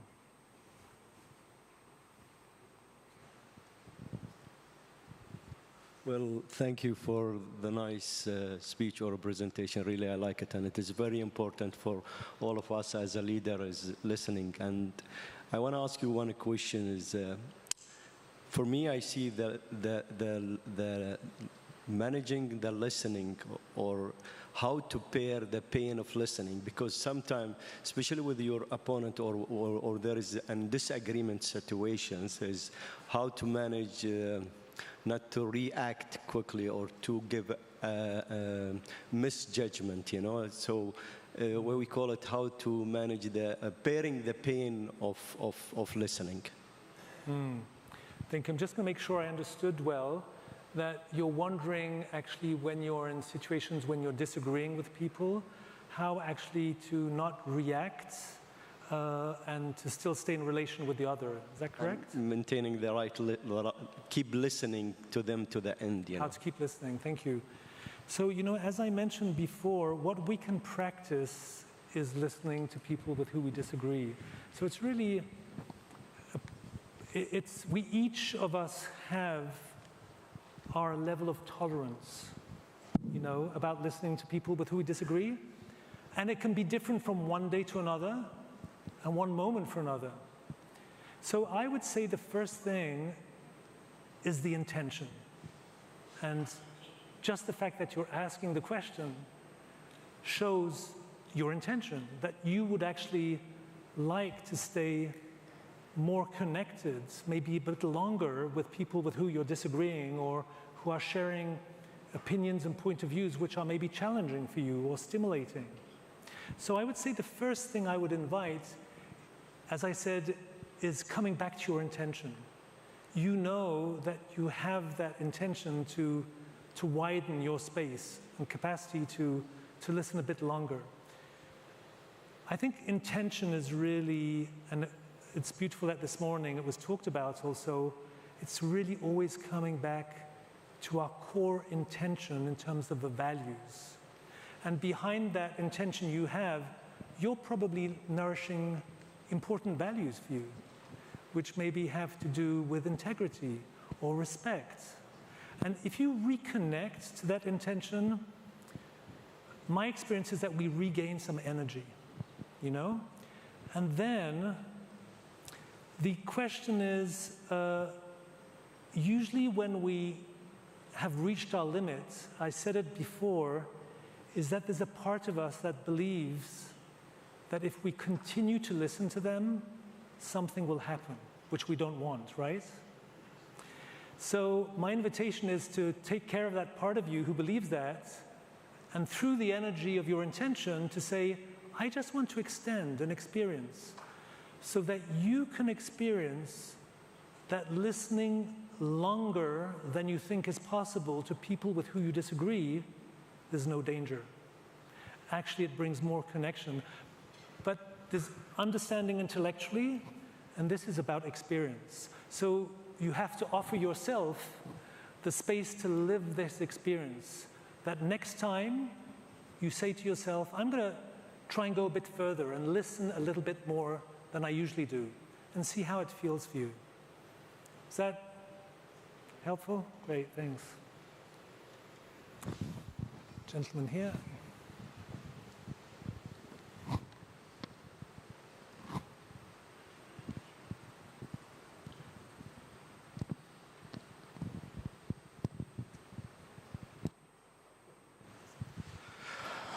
Mark, brilliant It's really been a great learning. Just a question, like, one is what we are interacting is face to face, yeah? And today's world, our interactions, our communication is more on a digital mode or telephonic mode or virtual mode. So therefore, what is the difference you prescribe, to deal the same situation, but you are dealing in two different modes where you don't see the emotion of the person. Like when you are face to face, we also see the emotion and we know what is inside. The words are not sometimes clear, but the emotion shows that the intention behind. And when this is not there, then how you kind of listen and how you act on it. Thank you. Thank you. So if I understand well, you're asking, because of our digital world today, we have more and more interaction with people we don't even see.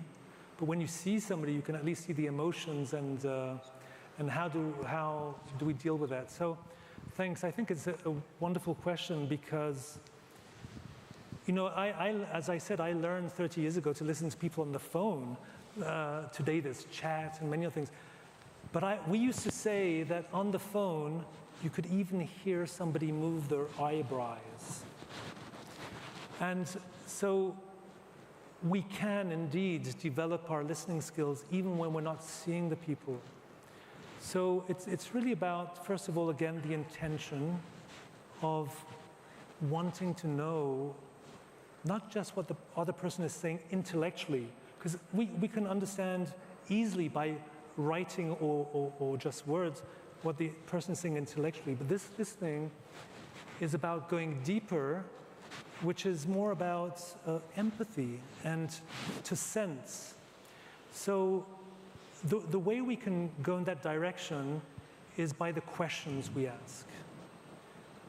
What questions are we asking the other to allow them to be authentic and honest? Because all this, there's a key ingredient. All this topic we're talking about since this morning is authenticity. We can have a lot of artificial listening, or intellectual listening and agreeing on things, but this is about human connection. So what we want is to allow the other, and this word was said, I'm very happy said several times, to be vulnerable. So we can do that by allowing the other to feel our intention, so they feel trust, and then the form of questions we're going to ask. Thank you very much for that question. So I see that we're at the time. I had 2 more slides, but the good news, at least for me, I hope it is for you, but I'm going to be back with you tomorrow. It's because I'd like to invite you in these next 2 days to actually bring this awareness in the next speech, in tonight, tomorrow's speeches, lunch, dinner, just to observe how am I listening to the people around me. And again, don't put any pressure on you. There's no right or wrong. It's just about becoming aware. And the more we are aware, the more we can become clear with ourselves, with our intention. So thank you very much. Thank you very much, Mr. Mark Milton, for your insightful presentation and engaging experience. We would like to open a floor for any questions. Maybe we can answer 1 or 2 questions. We still have time. Oh, now? Wonderful. I'm happy. Are there any questions from the floor? Please. If the microphone, yeah.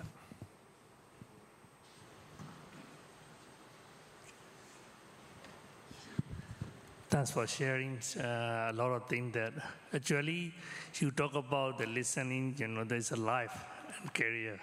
Actually, at the beginning, that when we were as a baby, that we have to listen from the dead, and also we have to listen in school. So why the people lost this culture when they grow up? Actually we have been used to is to be listen, and then also the situation. Sometimes people is anger, maybe they have sadness, they have other feeling. So the people cannot be listened. So you need the right timing to talk and listen. So that part is the important thing also. Of course, if you are the leadership, you don't listen, you cannot lead the organization. You cannot get a better result. So why people disappear this culture when they grow up? Because of power or because of money? So that I want to ask you the question. I'm sorry, I'm really sorry. I'm not quite sure I understand the last question. Why? Why, I mean, the people not listening, you know, that when they grow up, like become leader or they have money or power. But actually, we have a practice from this since we was young in education, so we have to listen. So teachers are already teaching that how do we listen, even in the class. So why? The people start to, now you have to coaching us for the listening, okay? So why you have to coach us and why we all, I mean, they lost our nature and culture.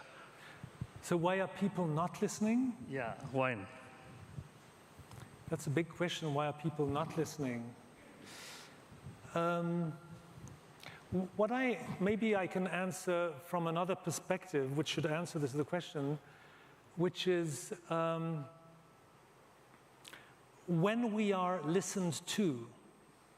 So when we have the chance, and you as presidents and general secretaries, you're very fortunate because people usually listen to you. I mean, that's a gift now. The question is, how are they listening to you? That's what you want to know.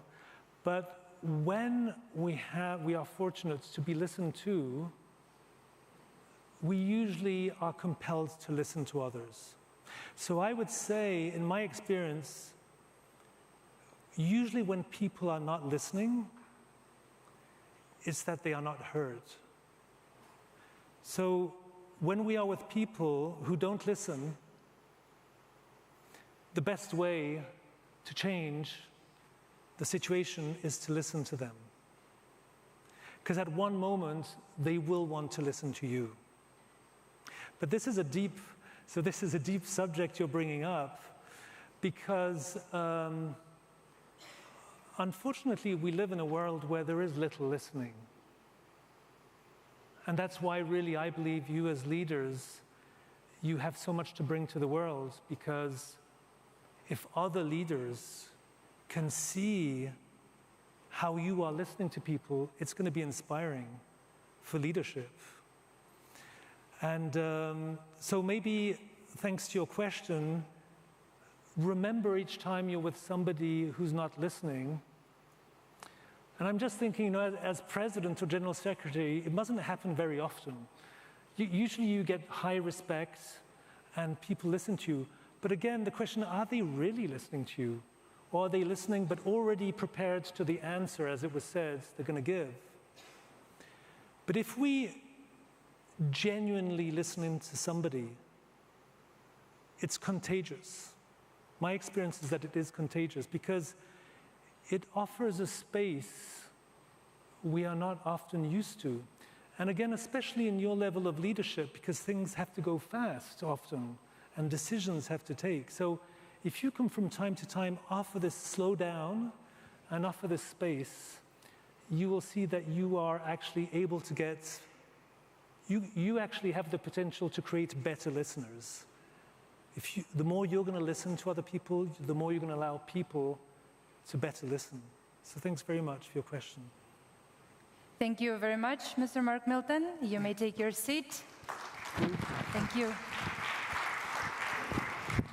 Before we move on to the next speaker, we would like to announce a short break. The conference will reconvene at 15:30 sharp. Thank you very much.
Ladies and gentlemen, please take your seats in the hall. The AFC Member Associations and Regional Associations Presidents and General Secretaries Conference 2023 will begin in 5 minutes.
Ladies and gentlemen, please take your seats as we are about to commence the AFC Member Associations and Regional Associations Presidents and General Secretaries Conference 2023.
Ladies and gentlemen, please take your seats. We will start our last presentation of the day shortly. Thank you very much.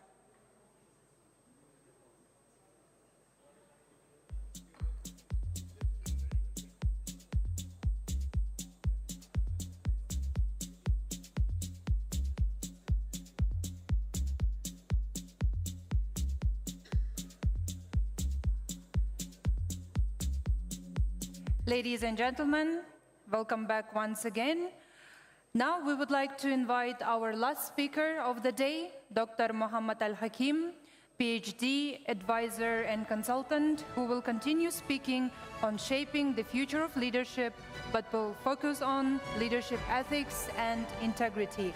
Please join me in welcoming Dr. Muhammad Al-Hakim to the stage.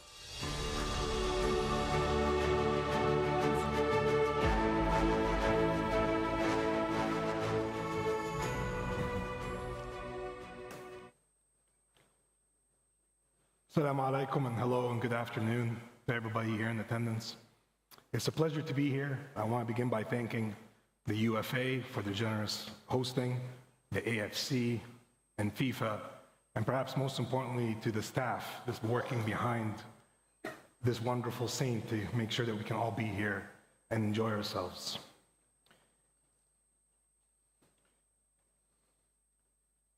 Before I get into my lecture or my presentation, I want to tell you a little bit about myself and my background before I start talking about this important topic of integrity. I hold a PhD in philosophy from York University in Toronto, Canada, and I'm a co-author of a book on ethics in the public service, trust, integrity, and democracy. I've served in the past many roles, primarily in ethics, organizational justice, diversity, equity, and inclusion. I'm big in political and legal theory, and I enjoy government ethics. And in my experience, I have served in several particular roles. In particular, I've held a fellowship at the York Center for Practical Ethics, and I've held a fellowship at the Jack and May Nathanson Center on Transnational Human Rights and Security at Osgoode Hall Law School in Toronto, Ontario, Canada. So in many ways, I feel comfortable, confident in discussing with you this important topic of integrity that I think we all care about, but we all have different ideas of what it means. So I'm going to try to do 4 things with you today. The first is to just get a little sense of how you feel about integrity. And I'll do so through a series of questions and to elicit your response. The next thing I want to do is take the word integrity back, deconstruct it in order that we can get back to its origin and meaning, and then I want to work with you on reconstructing a different idea of integrity that I think fits better with a collective leadership model. And then, of course, at the end, my 4th goal is to give you a practical tool, a skill, something that you can take back with you when you rethink what integrity means within your organization, within the AFC, and within FIFA. So let me start with a simple exercise. I want to give you some statements, and now I know you're all very good listeners, having just heard Mr. Mark's presentation. I want you to take a moment and think about the proposition. And then if you agree with it, simply put up your hand. And if you don't agree with the proposition, don't put up your hand. I promise these are not trick questions. There is no right or wrong answer. I just like to get a sense of where your intuitions lie. We all have intuitions. We all have conceptions of what's right, what's wrong, what's proper, what's improper. So here's the first proposition. Again, take a moment, think about it, and if you agree with it, raise your hand. If you don't agree with it, do not raise your hand. Is that clear? Integrity is required for leadership. Take a moment. If you find that statement agreeable, if you agree with it, feel free to raise your arm. Don't be scared. Well, okay, good. Well, a mix, half of you agree with that statement, the other half have reservations. That's normal. I expect that. Here's the next statement I want you to think about. Just take a moment and reflect on it. Oh, sorry. Each individual is responsible for his or her own integrity only. Take a moment. If you find the statement agreeable, feel free to raise your arm. If you don't find it agreeable, do not raise your arm. Okay? Okay, just about 7 or 8 of you take the view that one is only responsible for his or her own integrity. Let me give you a third statement. Individuals either have integrity or they do not. In other words, integrity is all or none. One either has it or one simply lacks it. There are no degrees of integrity. Take a moment, reflect on this statement, and tell me if you find it agreeable. By show of hands, who finds the statement agreeable? Well, you are a mixed crowd. Okay, about, again, maybe 1/3 of you or even less find the statement agreeable. To act with integrity is to act morally. To act with integrity is to necessarily act morally. Again, take a moment, think about it, and if you find the statement agreeable, feel free to raise your hand. Okay, who here agrees with this statement? Oh. Okay, a lot of you seem to separate morality from integrity. Yes, you have your hand up? Okay, you find that agreeable? Are you listening to me? Complying with rules and policies is enough for displaying integrity. Complying with rules and policies is enough for displaying integrity. Again, take a moment. If you find the statement agreeable, simply raise your hand for me. Who here finds this statement agreeable? Oh, I love this. Not a single hand. Rarely do I get such uniformity. All organizations are perceived as wanting to have integrity. Take a moment, reflect on the statement, and tell me if you find it agreeable or not. So who here finds this statement agreeable? By show of hands. Okay. Again, not all of you think that integrity is important for all organizations, and that's an interesting response. It's interesting that as much as we care about integrity, we don't seem to agree as to its value or its place or its relation to other things. Yet everyone talks about it. Journalists seek integrity in their reporting. Sport managers seek integrity in their managing. Athletes seek integrity in their play. Professors seek integrity in their research. Architects seek integrity in their design. Yet we probably have no idea what we're talking about once we get down to its deeper level. And what I want to do is find a way to find these 6 statements that I shared with you and think through the relationship to integrity. And here I want to make 3 claims about integrity. I want to deconstruct integrity in order to rebuild it. My first point about integrity is conceptual. There is no necessary connection between leadership and integrity. I can easily imagine a person with very high integrity, but no leadership. And I can easily imagine somebody who has leadership but lacks integrity.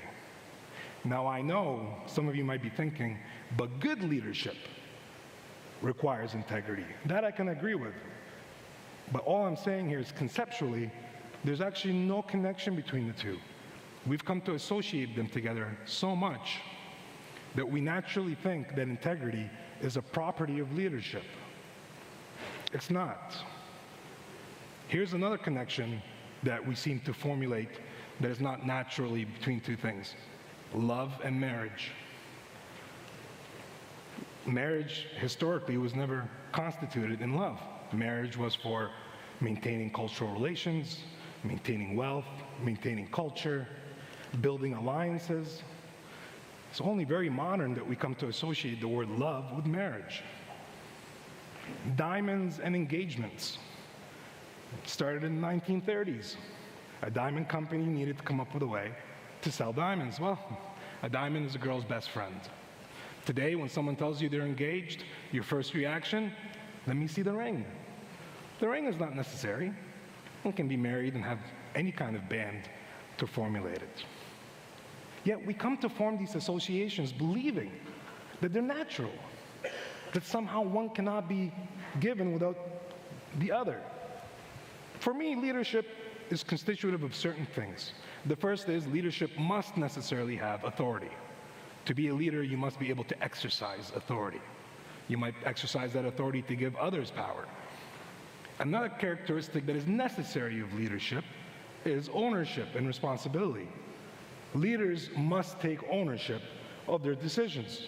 The buck stops here. The third necessary characteristic of leadership is decision-making. You cannot be a leader and not make decisions. Those, to me, are natural properties of leadership. The rest, like integrity, effectiveness, all need an argument to why they ought to be part of integrity. So my first conceptual point is to separate the two. I do the same thing in my studies when I talk about law. Law and morality are not necessarily associated. A law ought to be good. A law ought to be just. A law ought to be satisfying or promoting the good of the common. But the law does not necessarily have to do these things. And if I saw a legal system that lacked these things, to me it's still a legal system. It's a wicked legal system. It's an immoral legal system. It's one that I'm happy to critique, but not one that I will deny as being a legal system. If I meet a couple who don't have love but are married, I still think they are a married couple, even though they don't have the characteristic of love. Perhaps some of you are in that position, I don't know, right? But think about these things that we call natural are actually not natural. They're biased, deep associations that we come to formulate over time. My second point is definitional. Going back to the term integrity, it has nothing to do with morality. It simply means whole, complete, or a thing that is complete in itself. When did it become moral to have integrity? When did integrity become a moral characteristic? I think there are ways it becomes that, but it's not by definition. An architect can have integrity by having a complete design. A reporter can have integrity by ensuring that their sources are complete. A professor can have integrity by ensuring that their research is honest. But none of that is necessarily grounded in morality. The third one is that integrity itself is neutral. We heard President Victor earlier today define the football ball as being neutral. It has no religion, no ethnicity. It doesn't derive from a single culture, and it's not situated in a particular historical moment. Integrity is neutral. Religions talk about it, atheists talk about it, managers talk about it, philosophers talk about it. It doesn't belong to anyone. No one can claim to have a monopoly on integrity or some kind of claim over integrity. What I want to do is I want to take this concept of integrity and bring it back to this foundation and think about what it means to then build into it a moral conception that can help leaders like yourselves when you come together and think about what does it mean to promote the integrity of your organization, the integrity of your staff, the integrity of your mission statement. It's not an easy task, but one that requires us to unpack it first and rebuild it. So what do I think is a useful conception of integrity? I come from Chicago, so I live in the West, and the West is very individualism obsessed. Integrity is grounded in moral traits, in character.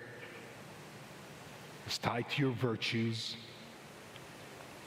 And so it's not surprising to me when I read a quote by someone like Dwight Eisenhower, who says that the supreme quality for leadership is unquestionably integrity.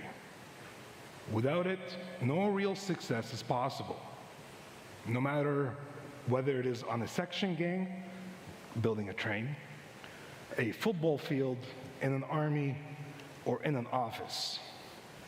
Classically, integrity is grounded in the individual. It's individualistic. But there's another view of integrity. The strength of a nation derives from the integrity of the home, Confucius. I am not suggesting that these two are opposed to each other, or that accepting one necessarily means rejecting the other. These are mutually inclusive claims. One can talk about integrity at the individualistic level, but one can also think about integrity as a collective. I want to follow the Confucius line. I want to see what happens if we build a conception of integrity that's grounded in community or a collective. So what would that look like? Well, if it's going to be a family conception, if it's going to be a collective conception, I would like to play with the analogy of a family and tease out its characteristics. We're all familiar with families. So there are 4 features that if we take this route, the Confucius route, the collective route, that changes our first step in how we build integrity. The first feature of a family is the whole is always greater than the sum of its parts. As footballers, you understand that the game is bigger than any of its particular players. When a player commits an unnecessary foul late into the game, sometimes the manager will say, look at the scoreboard, this is bigger than you. This wasn't about what you did individually. There's something bigger here than any one of us. If we're going to take a collective conception of integrity, we have to start thinking about how integrity is holistic and is more important than just any single individual. Another feature of families is that families aren't judged by their intentions, but they're judged by their actions. When a family member acts improperly or dishonors their family, that ruins the integrity or undermines the integrity of the entire group. In a collective conception, your integrity is not just individualistic. You drag a lot of other individuals down with you by acting in unethical ways or in ways that undermine integrity. A third feature of families that follows from the second is that a family's integrity is all or none. Either a family has integrity because all of its members are acting in accordance with a mission statement or a set of rules that they find to be of value, or they simply lack integrity. When you're tied to family, what the other members do affects you directly. The last feature is all families have character traits. We all know families who are funny, their members are funny. Some families are tall, some families are sophisticated.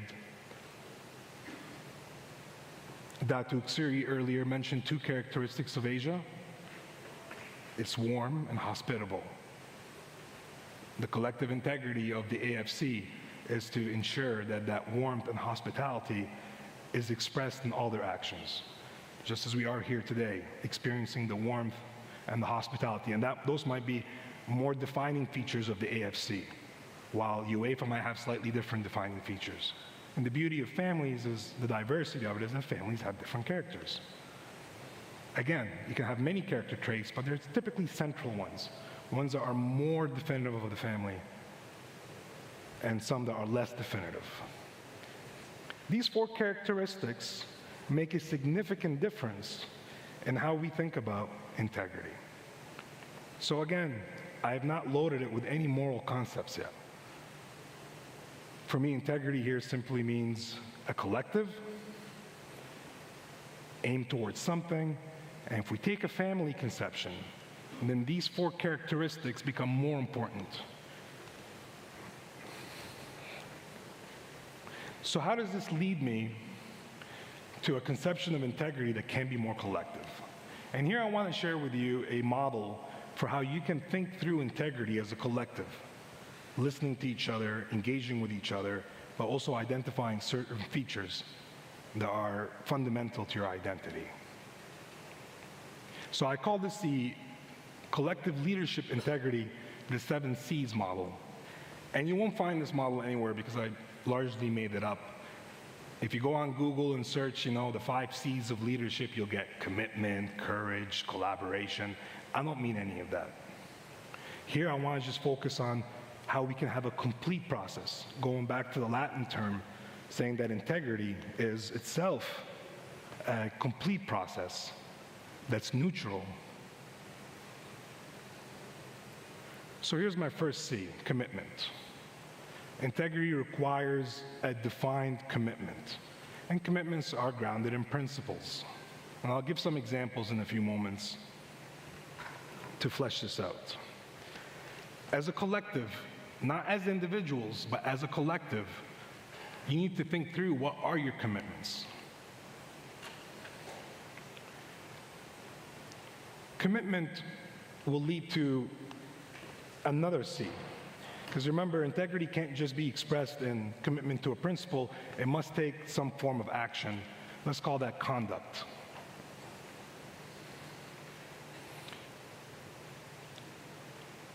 After all, commitments can be fulfilled in unethical ways.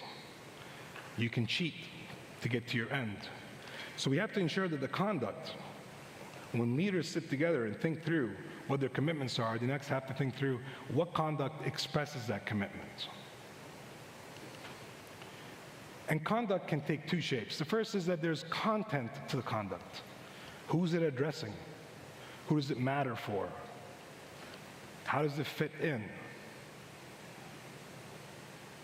And content always needs context. Is this a commitment and an action or a conduct that is for all members of the AFC? Is it for some members of the AFC? Is it for the entirety of the football community? Context matters. How we express our conduct always matters in terms of the content that it takes and the context that it takes. And this requires you to sit down and really think it through. I'm not talking about surface level thinking where the first answer is the right answer. It makes you stop and think, if we're going to commit to this principle, what actions does it necessitate, and what content and what context must that action itself take? That part of the field I call the practical side. That requires action and commitment put into play. But integrity requires more than that. Integrity requires, at the very least, being consistent.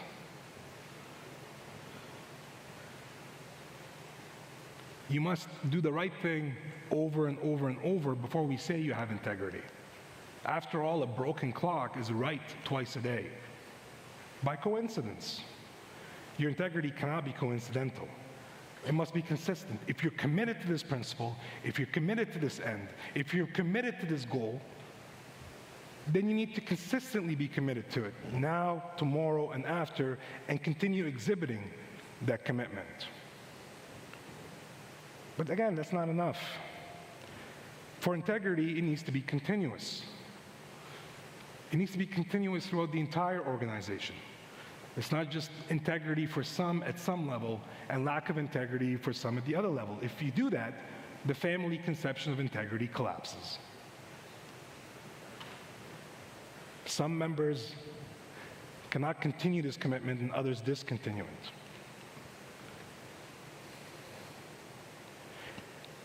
The last of my C's is it must cohere. Coherence is very important.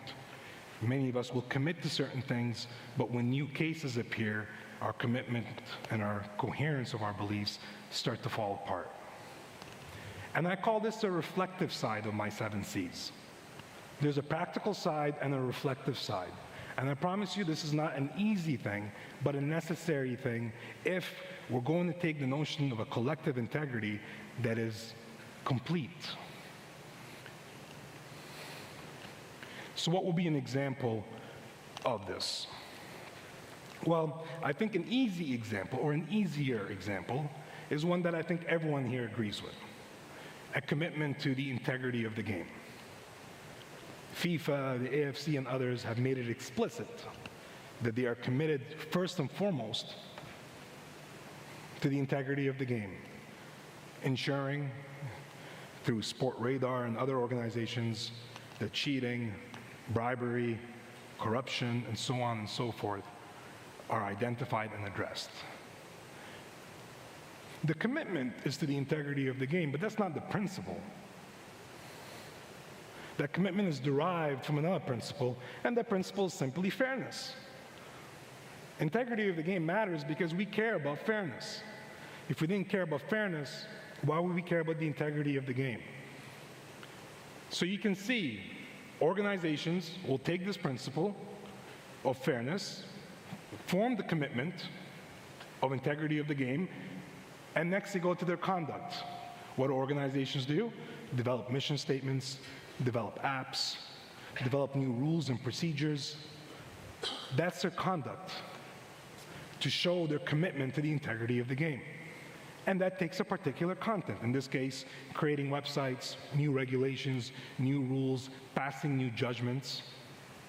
And the context, of course, is within the entire football organization. We seek integrity at all levels, on the pitch and off the pitch. Is integrity of the game consistent with other values? Absolutely. We don't think at one point that we should have fair games, but maybe that one shouldn't be fair. No. If you're committed to the integrity of the game, you're committed to it consistently. Today, tomorrow, after, 10 years from now. It must be continuous at all levels of the organization. Because if some of you act without integrity, you've undermined the entire integrity of your organization. It's a family conception. If you take that, the individualism gets overridden by the collective. Family matters. Finally, it's coherent. Everywhere you look in the beautiful game of football, there's an emphasis on integrity. One of my favorite campaigns comes from FIFA. Simple one, simple commitment, clear commitment. Say no to racism. Again, that commitment is grounded in an upper principle. In this case, the principle is respect. In fact, if I had to pick 2 features that make the beautiful game of football beautiful, I would say that it's committed to 2 principles: respect and fairness. There's probably others, but I think those 2 are central to everyone in here. And what has FIFA done so brilliantly? Initiated this campaign: zero tolerance of racism, zero tolerance of cheating. That conduct has been expressed throughout the organization. The content has been developing new policies, new educational forums. And the context, of course, is for not just the players, but for the fans. Because some of the racism, or a lot of the racism, was being exhibited by the fans. And FIFA took a very clear position. And so this was consistent with its values of respect. It was continuous, as they say no to racism at all levels. And finally, it's coherent with their overarching value of respect. And to be committed to integrity means that nothing will undermine that. If tomorrow someone came up to you and said, just let one game have a little bit of corruption, it will make all of humanity happy. If you're really principled and committed to integrity and think about the family and not just yourself, then you would know that that is something you ought not to do, no matter what its practical benefits are. even if it brings world peace. To undermine your integrity is to simply say, well, yeah, okay, let's have one cheating game and everything else is okay. Well, once you do that, for me, it's all or none. The integrity has been undermined. These are the implications of being tied to a family conception of integrity, moving us away from that individualistic one. And again, I value the individualistic one, I get it. Integrity is moral character. Moral character is virtue. Virtue is doing the right thing at the right time, to the right degree, towards the right person. All of which comes from Aristotle. And I think that conception has its value, but I think if we go back to the origin of the term and think collectively, when you go back and you're sitting around with your members, when you're sitting around with your staff, with your team, you think through, what are our commitments? What do they mean? What kind of conduct and shape should they take? How are they consistent? How are they continuous? And how are they coherent? A much more difficult example is a commitment to something like equality. Living in the US, I promise you, I've never met an American that says they don't believe in liberty or freedom and equality. In fact, I've never met a human being that doesn't say they don't believe in freedom and equality. But as soon as I ask them, what do you mean by equality? I rarely find two Americans who share the same conception. Is it equality of resources? Is it equality of opportunity? Is it equality as same treatment, undifferentiated? Is it equality as differentiated treatment, recognizing certain traits that require different resources? Is equality just giving everyone the same basket of rights?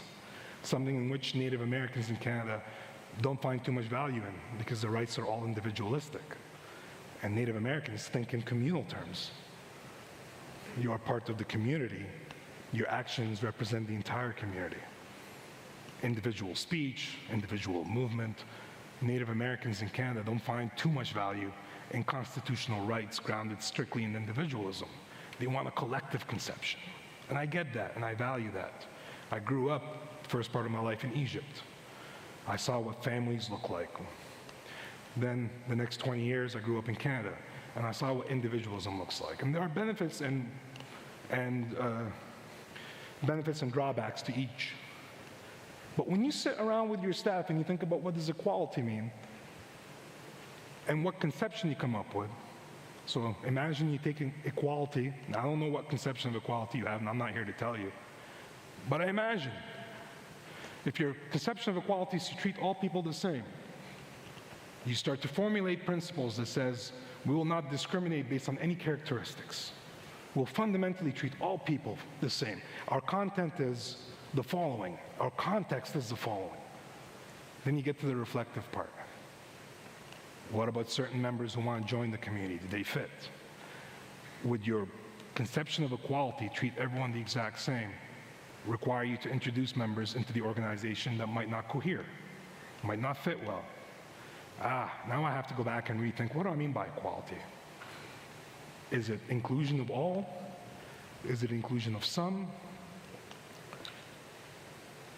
I don't know the answer. As a philosopher, I can assure you, I have more questions than answers. But I also think answers are boring. It's the space that questions illuminate, that force us to reflect. There's a reason why I still have a conversation with Plato, even though he's been dead for 2,500 years, because he's raising the exact same questions that we are all here raising. What is a good life? What do I owe myself? What do I owe nature? Is there a purpose to life? Is there an end? These are questions that we'll struggle with. And the absurdity is, of course, there's no full answer that all people will accept. So what will future generations do after we leave? They will raise the exact same questions we're raising. What is integrity? What is a good life? What does ethics demand of me? What kind of political institutions promote that life? What kind of legal institutions are necessary? That is on you as leaders. And I'm proud to be standing up here and sharing this with you, because I think your task is to take a model like the 7 C's and rethink.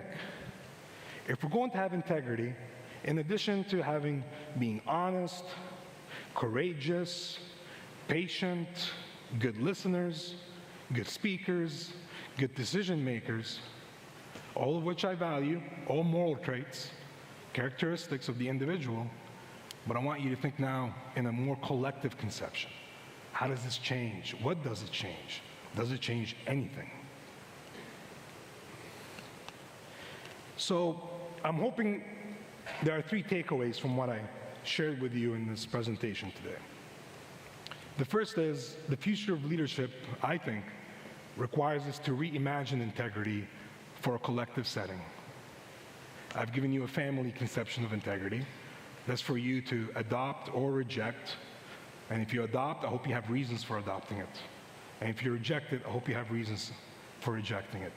As I tell my students, I prefer that you reject what I say but have reasons for it than to accept what I say and have no reasons for it. I'm just one person trying to make sense of things that everyone else is trying to make sense of. So my first takeaway from today is that a collective integrity requires us to reimagine and rethink.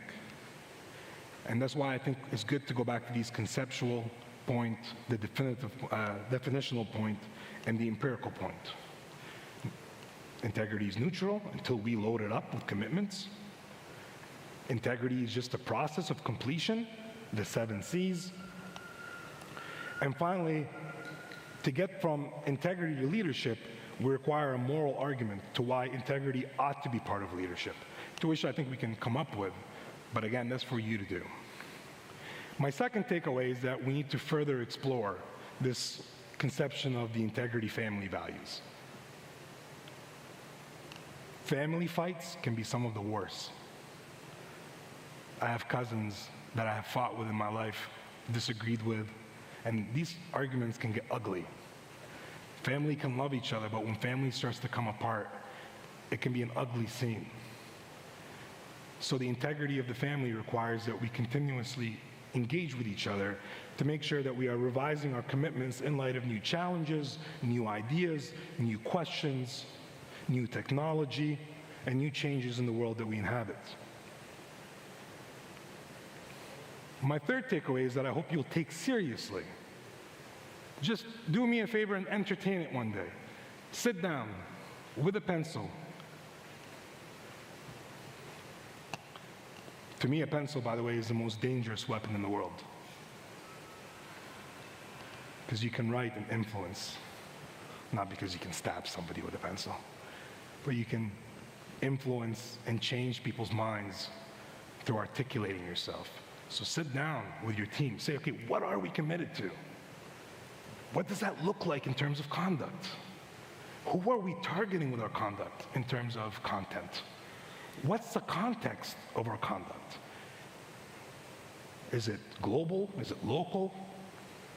And are these commitments coherent? Are they consistent? And are they continuous? To me, if you can satisfy the 7 C's of collective integrity, then the organization that you lead, and I know everyone here is a leader, will, in my view, have more integrity than less. Okay, let me stop and just thank you and ask if you have any questions. Thank you very much, Dr. Mohammed Al-Hakim, for your presentation. Now we would like to open the floor for any questions. Are there any questions from the floor? Thank you very much. I would like to request Dr. Mohammed Al-Hakim to remain on the stage and invite the AFC Vice President, Dasho Ugen Teshok, for the AFC pennant presentation ceremony.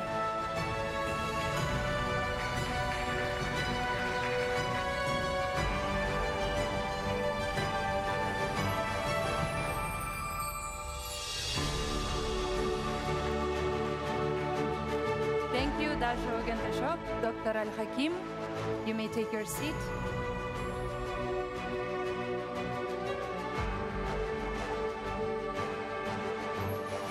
Thank you very much. Thank you, everyone, for your participation and attention today. The first day of our conference has come to an end. Have a good rest, and we look forward to seeing everyone again tomorrow at 10 a.m. sharp for the second day of this conference and more insightful presentations. Tonight, we will have the gala dinner at Obi Hayat restaurant, where you will have the opportunity to experience unique Uzbek cuisine and enjoy the program prepared by the host, Uzbekistan Football Association. Please be in front of the hotel's back entrance at lower lobby at 5:30 p.m. for the departure. The dress code is smart casual, and should you have any questions, my colleagues at the hospitality desk will assist you and navigate you accordingly. Thank you very much. Have a good evening.